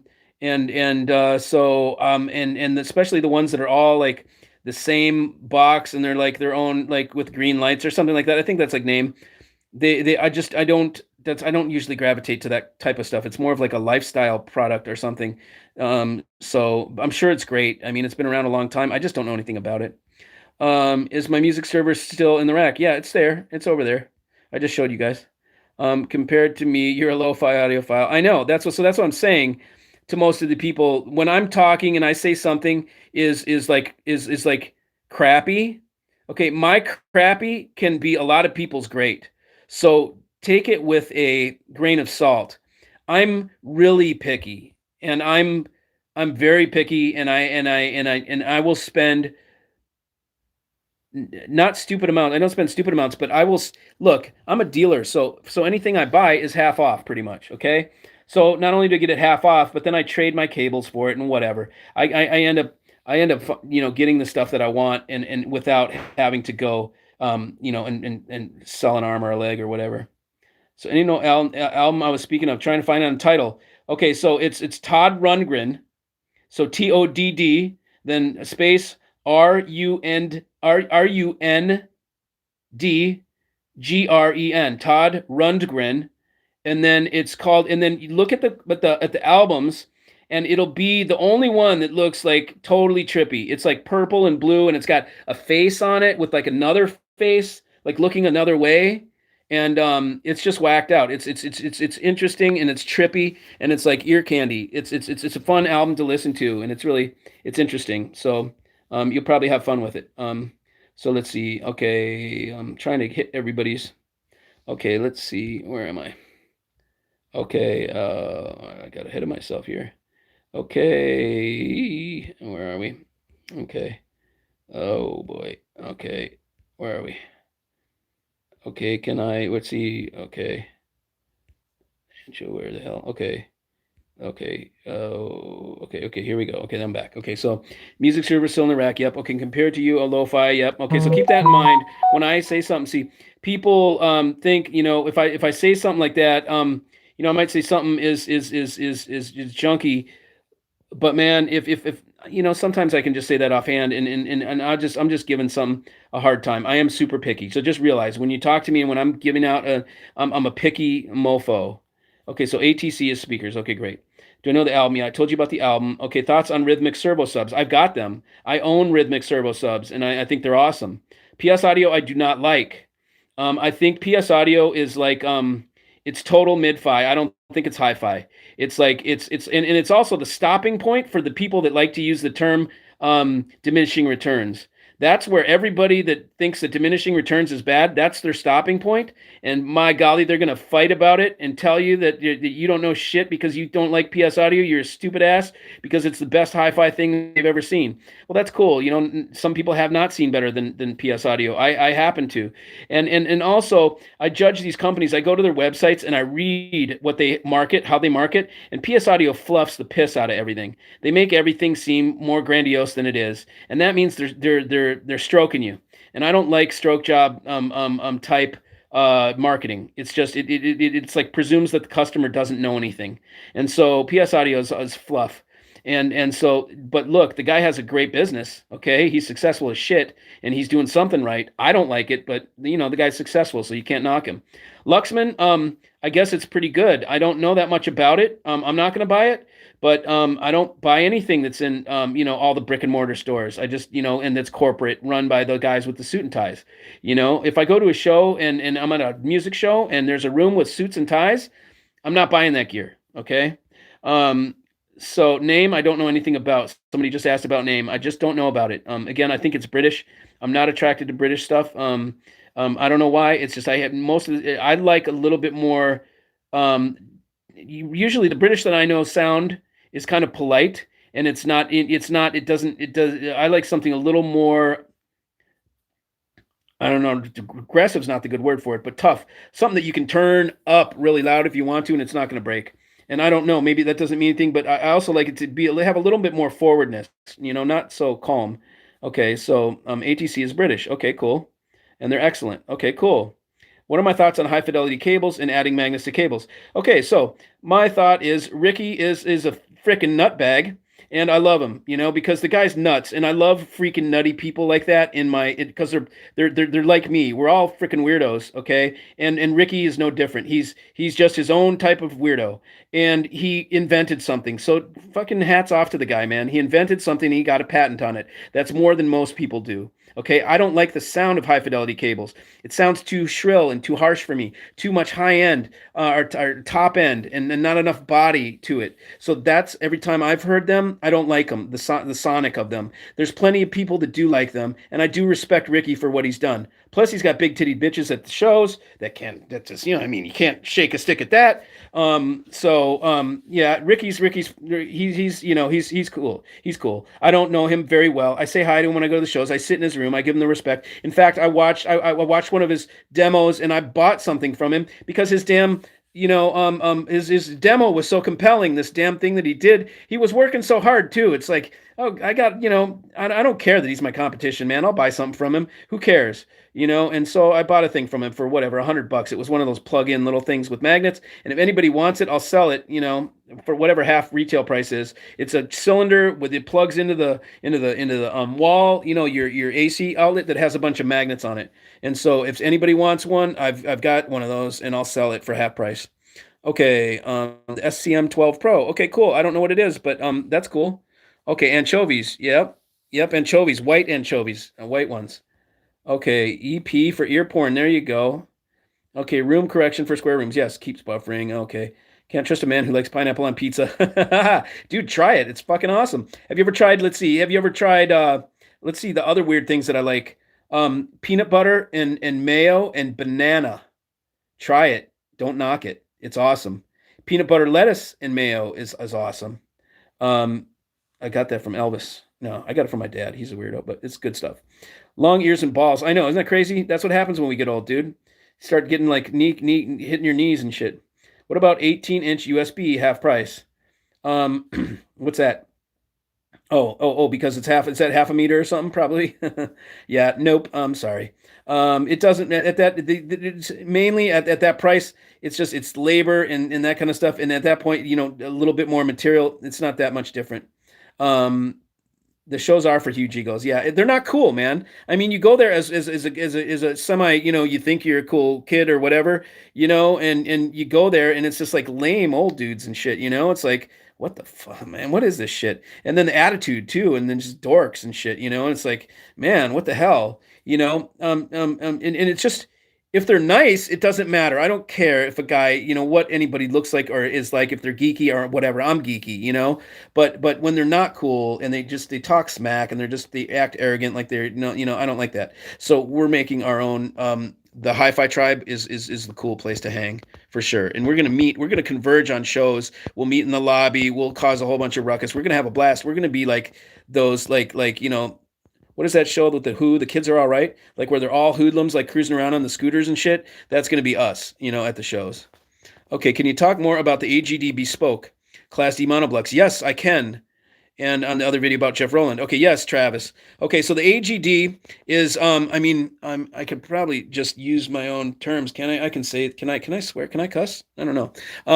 I probably shouldn't. Okay, because I'm gonna say they're the freaking best amps I've ever heard. Okay, the AGD Class D amplifiers. It's a new level of amplifier that you've never heard before. Trust me, you've never heard anything like it.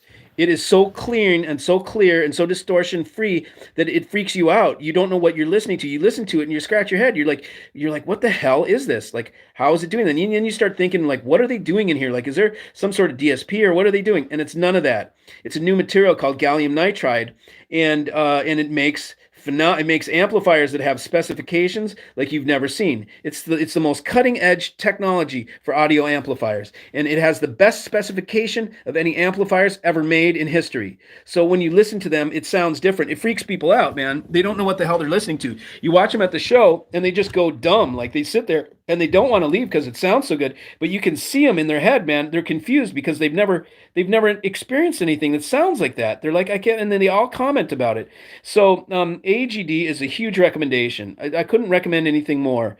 We're coming out with a couple new amps that are not going to have the tube like that. And I suggested these. This is one great thing about AGD is I work with them as the sales. I'm the sales channel, for AGD. I met Alberto a while back, and we clicked, and he was very responsive to the things that I suggested as a possibility for some of the designs, and so some of them are coming to fruition, and one of them is one without the tube. Okay, that thing with the tube is super cool and all that, but not everybody wants a piece of art. Some people just want something that's simpler. So we're coming out with some plain. They're going to be in a box, and but it's not. Again, man, it's so funny. Alberto is such a he everything he does is to such a connoisseur level that even the damn box. I say to him, make a black box. He brings me a damn a black box that's machined out of billet aluminum. It's like, oh, dude. I was talking about something that I can sell for like $3,000, or something like that, man. Whatever. But you know what? He's clever, dude, man. The one the amp that will be dropping soon, and there's modules for them, right? I mean, the modules that go in this amp are exactly the same footprint of the B&O Ice Module 250 ASX2, and it's plug and play. So people that have 250 ASX2 in their design could just friggin' swap to ours, then it will kick the B&O's ass hardcore.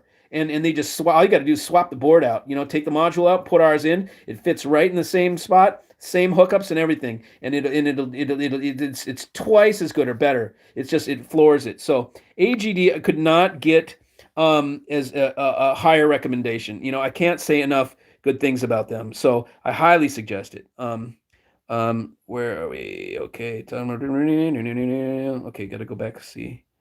Let's see. Okay. Oh boy. Okay, so let's see.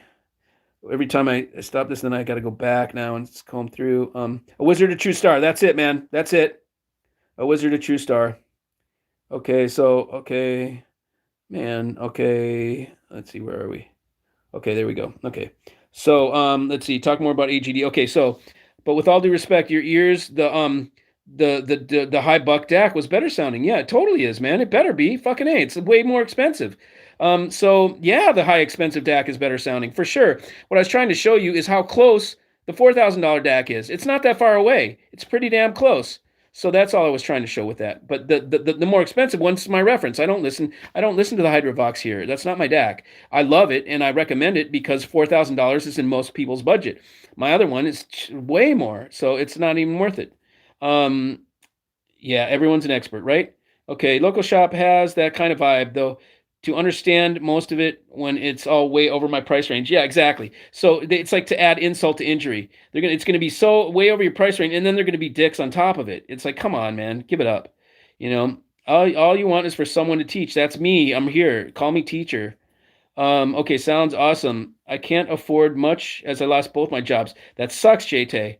That's a drag, man. I mean, we are headed for some shit. I will tell you that much, man. We are headed for some shit. So buckle down and hunker in and don't freaking go outside and, stash some food, man. Get your guns loaded. Okay, so condolences. Yeah, man, for sure. Yeah, okay. So thoughts on Steve Guttenberg YouTube reviews. Homogenized. Homogenized. They're all like the same thing to me. It just sounds like the same thing to me. He's just a guy that is just, he's a nice guy that just talks about everything and everything is good. And I don't know. I mean, I rarely learn anything, but I don't think anybody has a bigger following. That says something. So, I'm kind of a little crass, I guess. I'm a little rough around the edges. So anybody that's really get offended easily, I offend them, probably right away. So I apologize, but hey, that's who I am. I'm just being real. I can only do me. That's all I do. In my country stereo, you turn on a la Yakov Smirnov. Yeah. In my country stereo, turn you on. Yes. Okay, I guess I'll use the $1,200 check on some toys. Yeah, right? Okay, let's see. Come on, show vinyl some love. No, I got nothing against vinyl. I just can't do it. I can't do it. It'll take up too much of my time. I'll be ruined. Too much tweaking. Exactly. It would be way too much tweaking. Yeah, exactly. It wouldn't well, maybe it would. It would definitely put some stress on my things. On my savings. Let's put it that way. Okay, stay away from vinyl.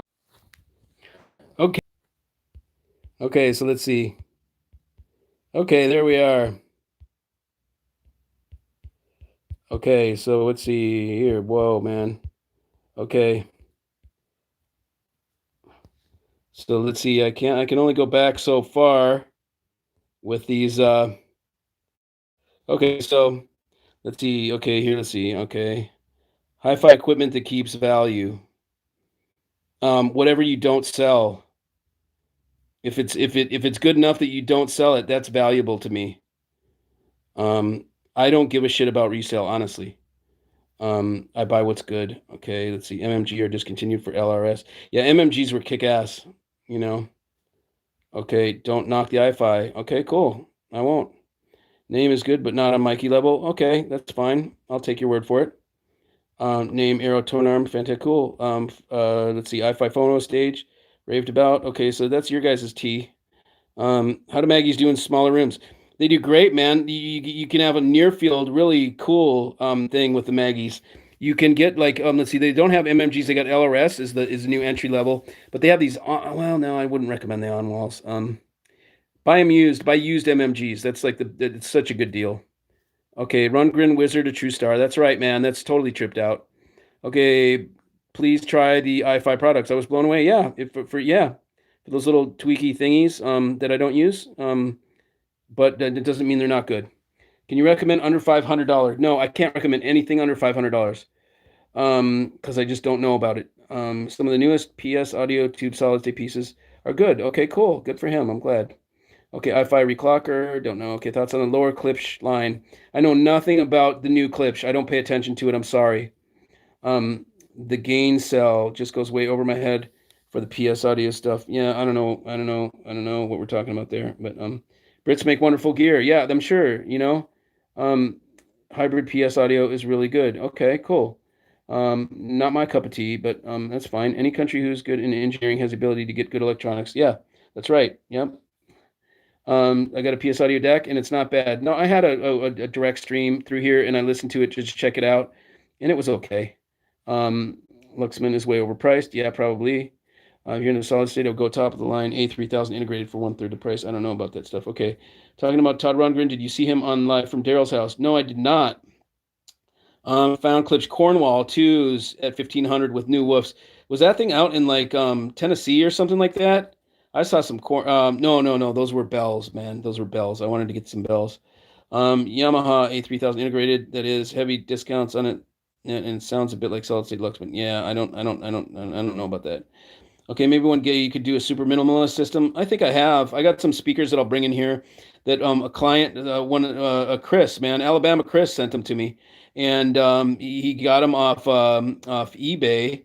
No, Amazon for like 150 bucks or something like that. And I'm gonna do a little mod on them and just because they're really good, man, Chris. You know those things are surprising for how cheap they are. They I mean you can play them so loud, and they don't break. Super tiny for a bedroom or something. A super tiny. Oh, you know what I have? Okay, I've got the one killer thing, and I don't know if it's on my new site yet. It's the Simon All-in-Ones. It's called Simon All-in-One. Okay, now if you can find an audio note, or I mean a Aura Note 2 on the secondhand market, that is your ticket for the bedroom, bro. Period. Forget about it. Buy it immediately. The thing is, those things are so damn low, undervalued once they get used and they're over here because people don't. There's not a big penetration of Stello gear here, so people don't know what it is. But it's preamp I'm using up there, man. Stello, the guy, he makes good stuff. It's out of Korea, and so there's something called the Aura Note 2, Aura Note, and it's like a 1 foot square all in one piece. Now he makes one bigger that's like a full component size and it's an all in one and it's even more kick ass. But that's all in one. I mean, all in one, bro. All you need is speaker cables and speakers, and it has everything on there. A streamer, it's got Wi-Fi, it's got a radio, it's got a CD player, it's got freaking everything. It's and he really is good at tuning, so it's really good. So that's what I recommend. Let's see, Neil Cassidy. How I don't know Neil Cassidy. He's like the crazy. He's one of the. He's ran around with the dead, didn't he? You know. Now Neil, Cowboy Neil at the wheel. He was the speed freak, wasn't he? I think so. Thanks, man. Let's see. What are my thoughts on Dan D'Agostino? Totally, completely overpriced and a freaking ridiculous statement of I don't know what of like that this industry has gone off the rails. I mean that is that's all I can say about D'Agostino. You know, I respect the man. Okay, he was with Krell. He designed stuff. You open up those amps, there's nothing new in them. They're old. It looks like old technology to me. It looks like a 1986 Krell inside there. You look at the inside of it of a Jeff Rowland just for comparison, and look at something. You want to see something that's a Class AB that's advanced? Look at that shit. You know, D'Agostino doesn't look like that. Okay, that's an advanced friggin' Class AB right there, man. Okay, that's what I think is badass. Not some freaking steampunk thing that's 250,000. You know, so he's got a good marketing ploy. You know, I mean, it's working well for him, and I'm happy for him. But I don't take him serious at all. Those amps, no way. Okay, so 1,500 might be worth it. Get new crossovers and make sure drivers are in good shape. You still can't be convinced that Class D sounds good. Fine, stay on your little island. I'm going to do an example later on. I'm going to finish this video that I started already earlier today, where I put the Class Ds. I'm going to play the Class Ds next to the $17,500 Class AB, and we'll see how far away they are. Man, if you haven't heard Jeff Rowland Class D. Jeff Rowland Class D is what I hated Class D, bro. For the longest time, I hated Class D. I could not stand it. It was just shit. You know, I didn't anything. I just, no way, Class D, forget about it. Jeff Rowland changed my mind. I came into his room and I was listening and I totally thought it was Class A. I didn't even question it. I thought it's AB. And the whole time I was listening to Class D integrated, no less. And I was like, you mother damn it.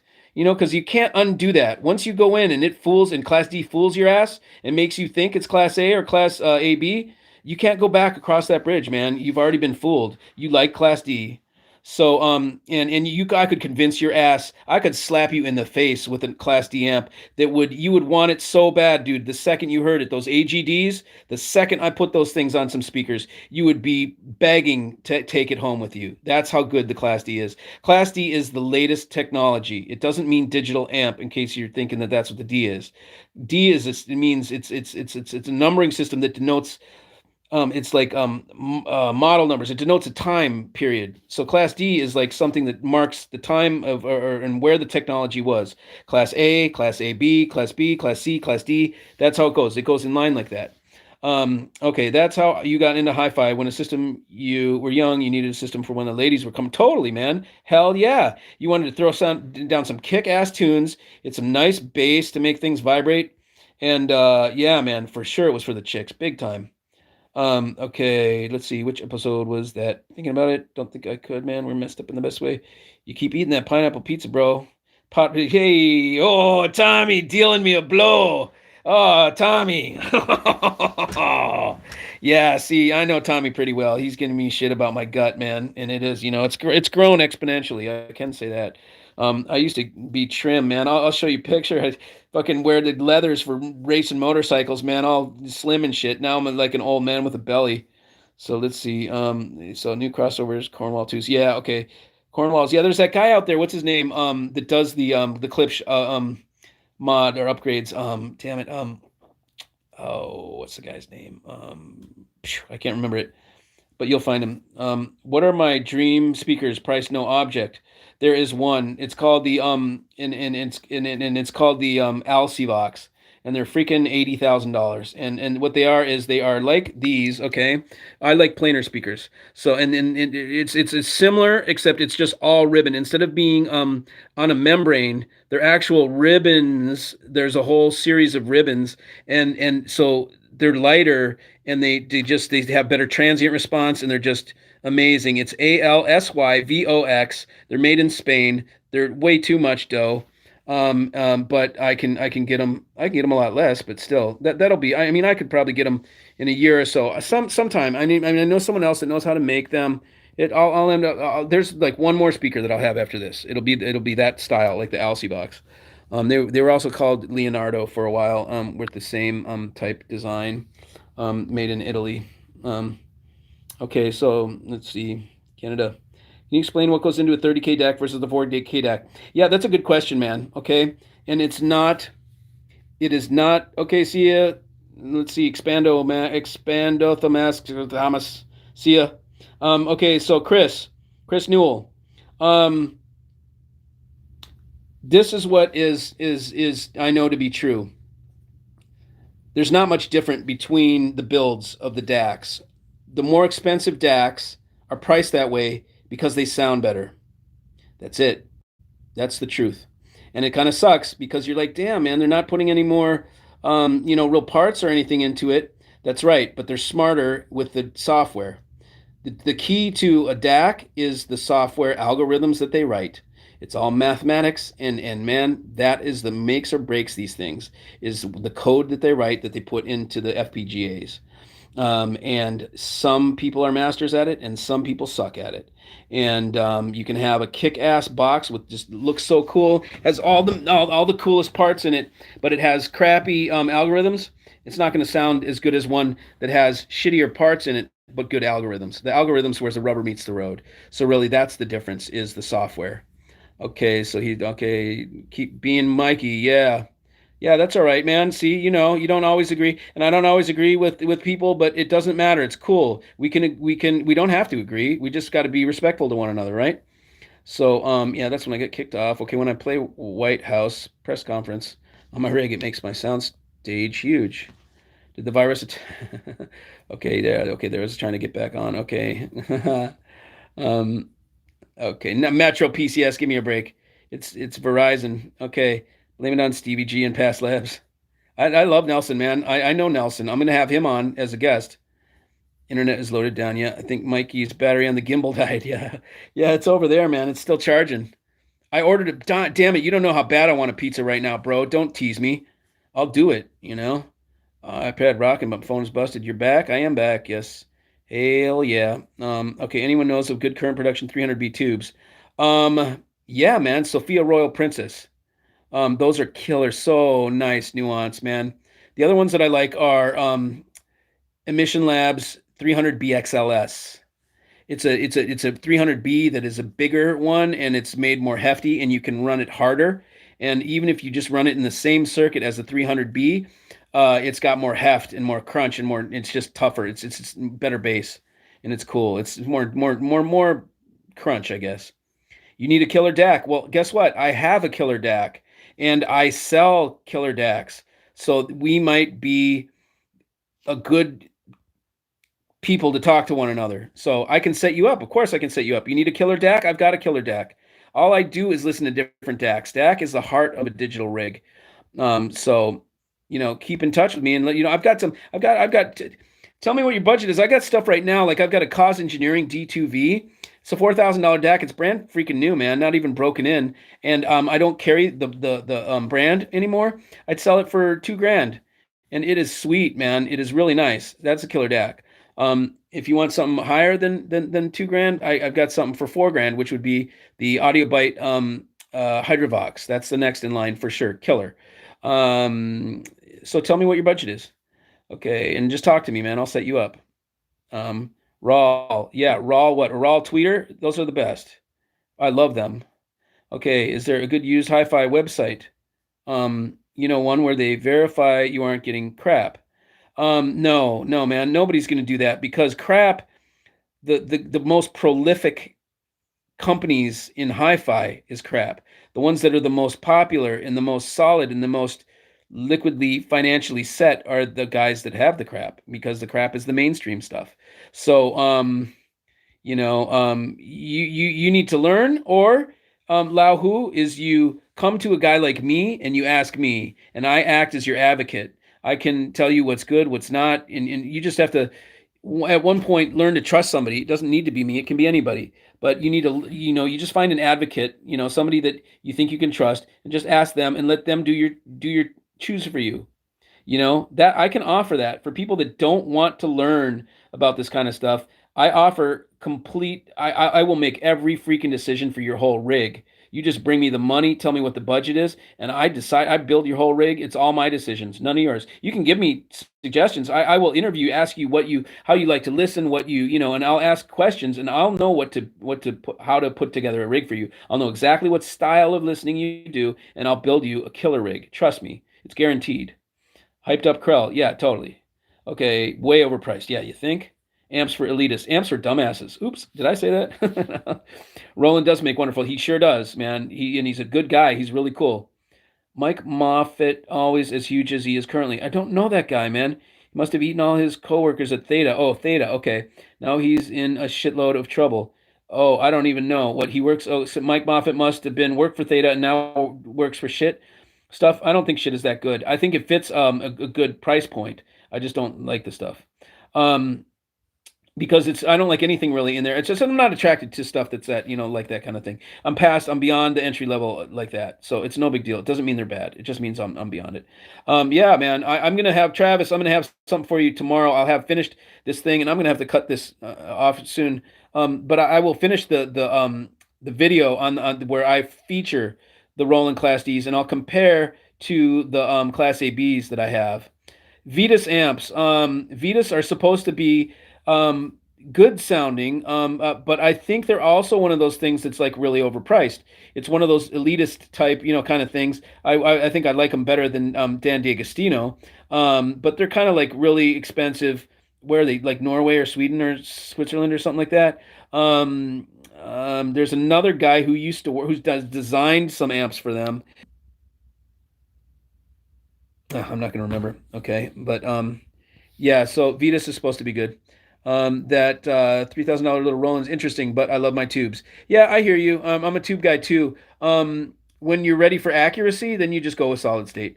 But if you don't have to, if it doesn't have to be a business, like for me, it's a business, and I use my rig for R&D. I create cables, so I can't have anything tubes I could never use to do. I could use it to just for fun. And tubes are for fun, and solid state is for business.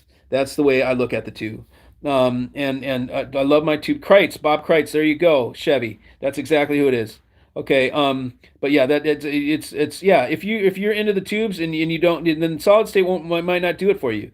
Yeah. Did you see my? We're gonna compare to my version of the Class D module, and I put tubes with the Class D module. I put the tube up front, and it actually gives it a cool little spot to change the sound, mess with it. GR Acoustics does upgrade. Oh, they do?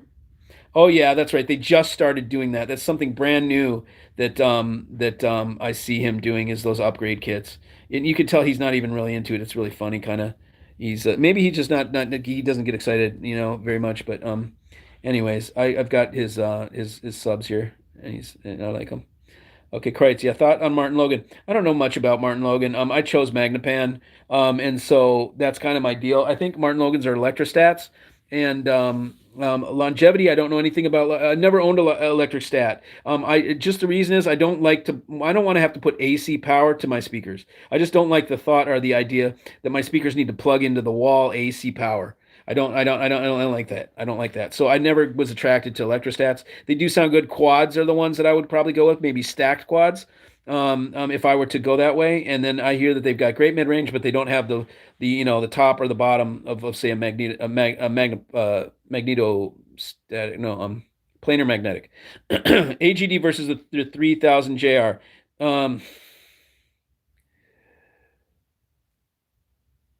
They're different, man. They're different. It depends on what you're trying to do. That's what I would say. It depends on what your purpose is. I would have to ask you more questions to choose between the AGD and the $3,000 JR. Now, they're totally different. The cheapest AGD you're going to get $7,500. So they're different, and we're talking about $3,000 Jeff Rowland. It's not really a comparison. We are bringing one out. There won't be a $3,000 AGD, I don't think. I just don't think he wants to even go there. So see, he won't go there. Jeff will go there because he's giving to the people and he's building something that beautiful and that with a chassis like that. Alberto would never freaking do that. He would never make an amp with that good a chassis, the same type of chassis as his big amps, and then charge $3,000. He would not do it. He would consider it devaluing his brand. He would not do it. So while most people won't do it, Jeff does it because he knows you guys are out there that would like a $3,000 amp because you can't afford something else, and he brings you something at $3,000 that is the same build quality as his big stuff. Nobody does that in hi-fi, man. That shows that he cares about the people that don't have a ton of dough. And so that should say something to you. That should honestly really think about it.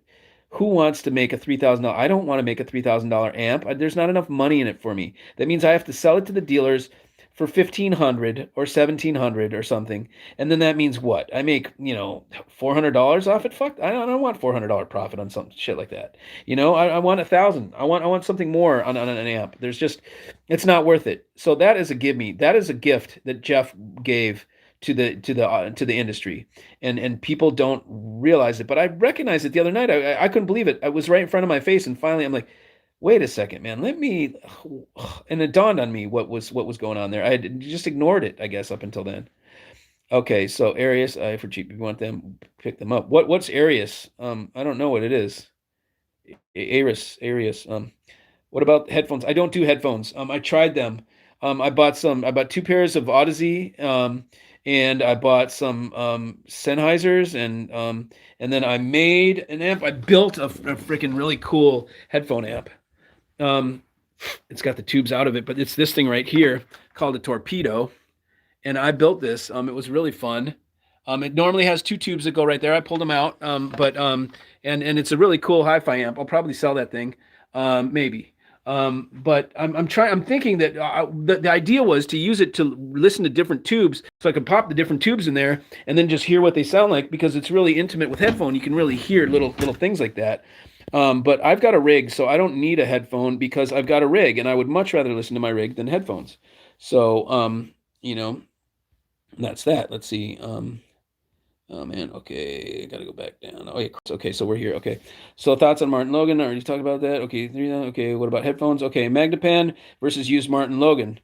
Used Magnepan is my choice. Carson. I don't know anything about Martin Logan's, and I'm not into the electrostats. I'm into planar magnetic. That's my technology. Okay, so why you never mentioned about turntable? Because I don't have one, and I'm never going to get one. A turntable is a bad thing for me. I have too many connections, and I know too many people that have all. I would spend too much money, and then it's just, and then I got to do a record collection. I don't have one piece of vinyl right now, so I'd have to do a whole damn record collection. It's like it's a pain in the ass. You got to get up and move, and it's such a freaking ritual to play a song. And you know what? My digital here is damn near so close to the analog. It's not funny. So I use tape. I've got analog tape, which smokes the piss out of vinyl. It's the real deal. It's the same stuff that they recorded on. It's not out here, but I got in my office. I have actual original recordings. So I bought a collection from a recording studio that went out of business I bought the vault, the leftovers from the vault, all original recordings, like the actual originals that were the band was like, in the room with these reels. And so we're gonna listen to them one day, and I have to put them in a little dehydrating oven and bake them, and then make a digital transfer and all that kind of stuff. So it'll be pretty cool. That's why I never mentioned about turntable.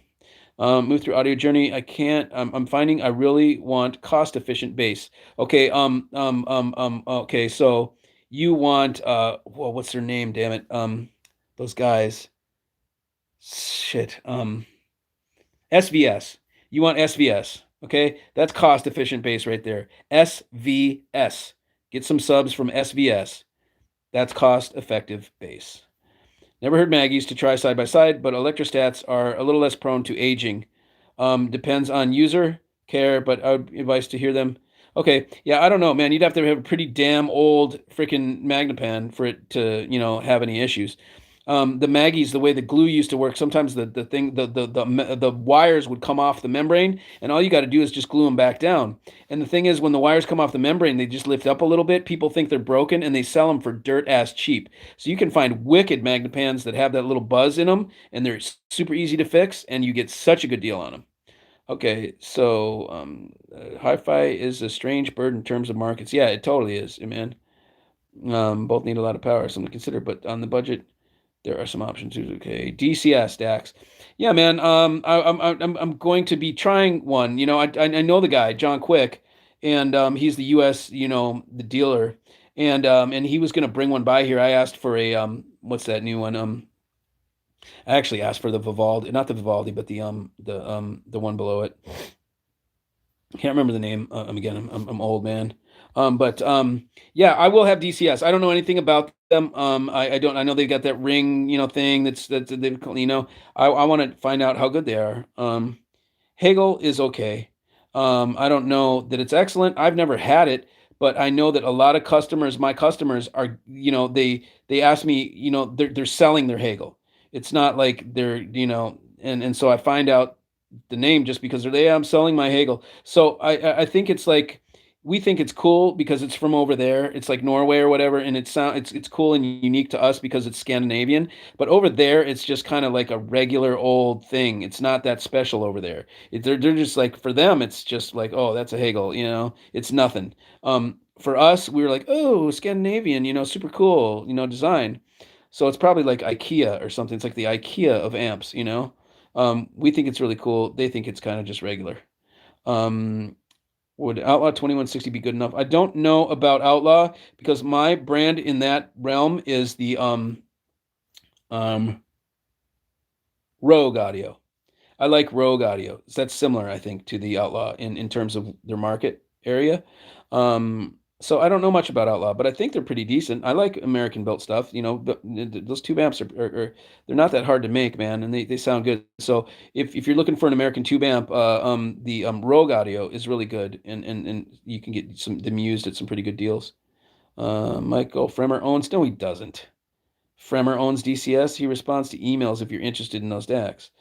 No, man, John Quick is the guy, man. I know the guy. At Fremer, I don't know. I got a great picture of Fremer with my Virastar. My brand of cables is called Virastar, and I got a picture of Fremer wearing my t-shirt, my company's t-shirt. That's funny. Okay, yes, Carson, which you could do better. Don't care for electrostats. Yeah, very bright and shallow. Yep. Yeah, but not familiar with them. I don't anything. Okay. Capitan. Okay. Planar ribbons can disappear. Warmer, clearer. Yeah, mids. Yeah. Right. The quad can sound beautiful, but don't disappear. Okay. The 2160 is okay, but listen to this. Pair with tubes. Any thoughts on Theta amps? Dreadnought. Yeah, Theta Dreadnought. I remember that thing. I think they're pretty kick-ass. That's all I know. I think Theta was at the top of the home theater game. They were the ones that like made multi-channel shit that was really good. And that's all. That's how I remember Theta. They had one processor that used a really kick-ass DAC in there that you could basically buy the thing and pull the DACs out, and then chuck the rest of the thing. Um, let's see. So tape can sound fantastic. It does. It does really. Love the ritual. Nothing. I know. Nothing wrong with moving your ass every 20 minutes or so. Fuck that. No way, man. I want to sit back. I want to chill. I want to like veg out, dude. So like I'm like my brain is like feels like it's floating in I don't know, soda or something. I just yeah, when I get back in this chair and I kick back, just the last thing I want to do is stand up, man. I want to veg hard. Yeah. So okay, need speed. SVS is slow. And I wouldn't say they're slow. They're not as quick as the the servo subs. But you're not going to hear them lagging behind and stuff like that. I don't think. Maggie's can be fixed very easy. Most shady hi-fi company in business other than the commies. Oh boy. Let's see who's the shadiest. Man, it used to be Virtual Dynamics. That was Ricky's thing, man. It was, let's see, who else? Uh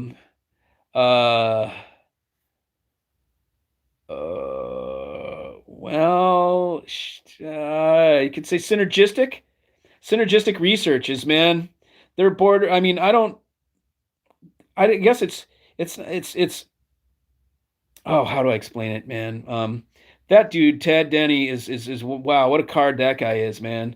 So he's like, he's got this shit wrapped up and dialed, man. He's like a carny, man. That guy is just like he's P.T. Barnum, man. I mean, that dude does a show, and it's like he kills it, man. Everybody's under his ether. He's like the Pied Piper. He just plays his little tune and they all follow behind him. And then every year he brings out something that's kicks ass on the one that came before it, and people don't get sick of it. They keep buying the new one. It blows my mind. He deals with some funky stuff. He has stuff that changes the physics of the room and just weird shit that he gets into. And it does change the sound. I don't think it makes it sound more real. I think it sounds more artificial with his stuff. And it's certainly not he won't divulge any of it, and the way he pitches it, I mean, he's not really. I think it's like taking advantage of audio of people that don't really understand audio that well. Like they don't look at it objectively. They think that if something changes the sound that it works, and they don't think past that. So they applaud it because it worked. You know, it changed the sound. Is it better? Well, oh, I didn't think about that, you know. And so while it's I don't know, shady is kind of a tough word for it. I wouldn't say shady, but it's just kind of like borderline. It's just he's really got people strung along, man, and they're totally under his ether. You know, I mean, and then they just any brand that entails you buying more and more little things that go everywhere in the room, I consider that shady. You know, it's just because you're just reselling the same thing over and over and over in different forms. You're taking the same goop that you put inside that round thing and you're putting it on a flat thing and you're making it a tile that goes on the wall, and then you're putting that same goop into a ball and you're making it a sphere that goes on, and you're just regurgitating the same crap over and over again. And it does change things, but does it make it sound more real, or is it really viable? Not for me, you know. So I would say maybe that brand would be one. Let's see. Okay, and I'm getting close to quitting here. Um, okay, let's see. Okay, wire cable do not have a Zobel network like Transparent or MIT because I don't play with stuff like that, man. Transparent and MIT are crap as far as I'm concerned. Total crap. They sound horrible, man. My cables sound way better.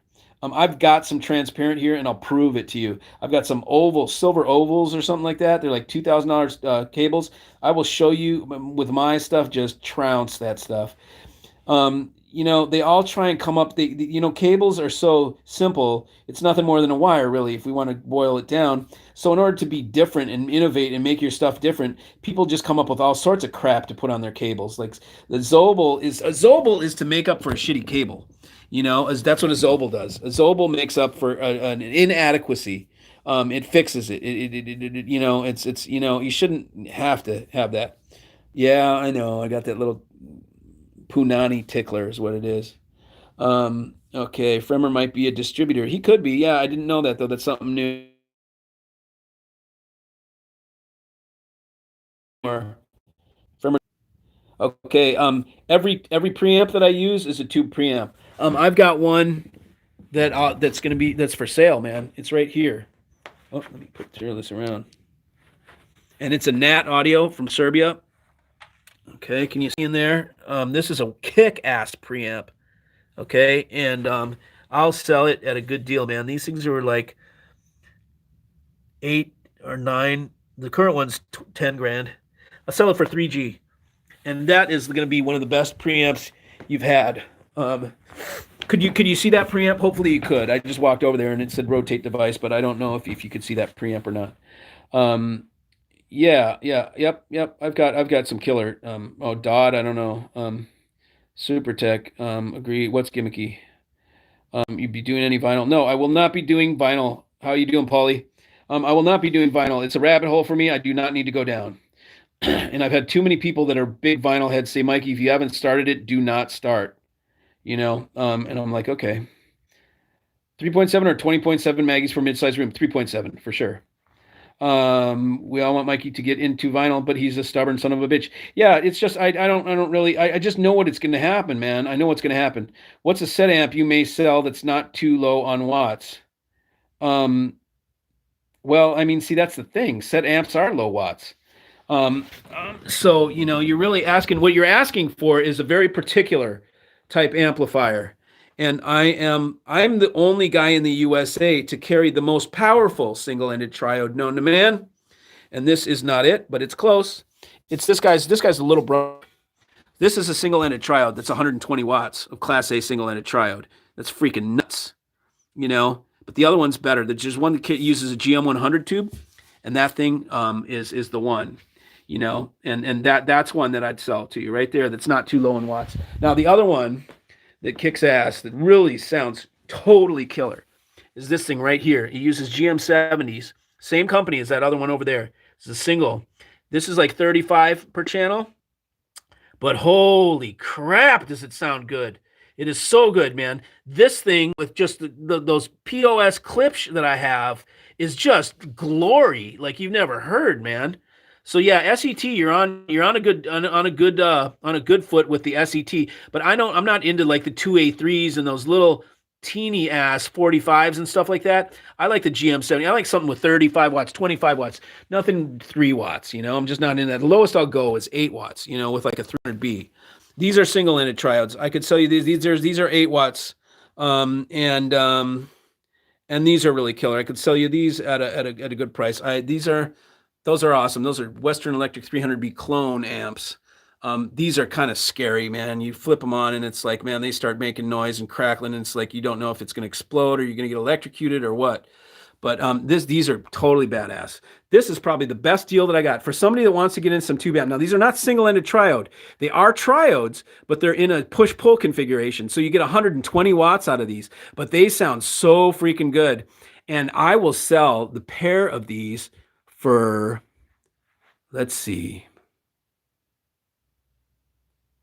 I'll sell them for $4,000, $39.98. These are $10,000 amplifiers, made in Serbia.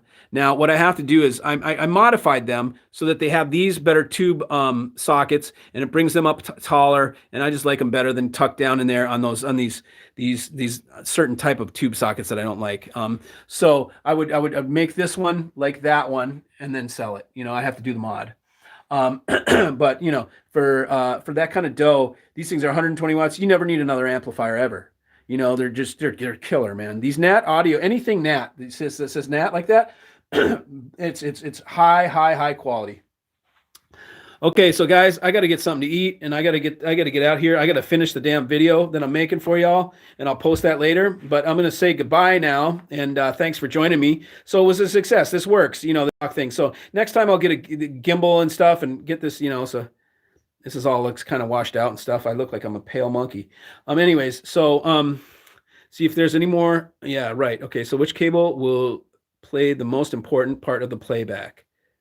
Power cord. Phono stage interconnect. Yeah.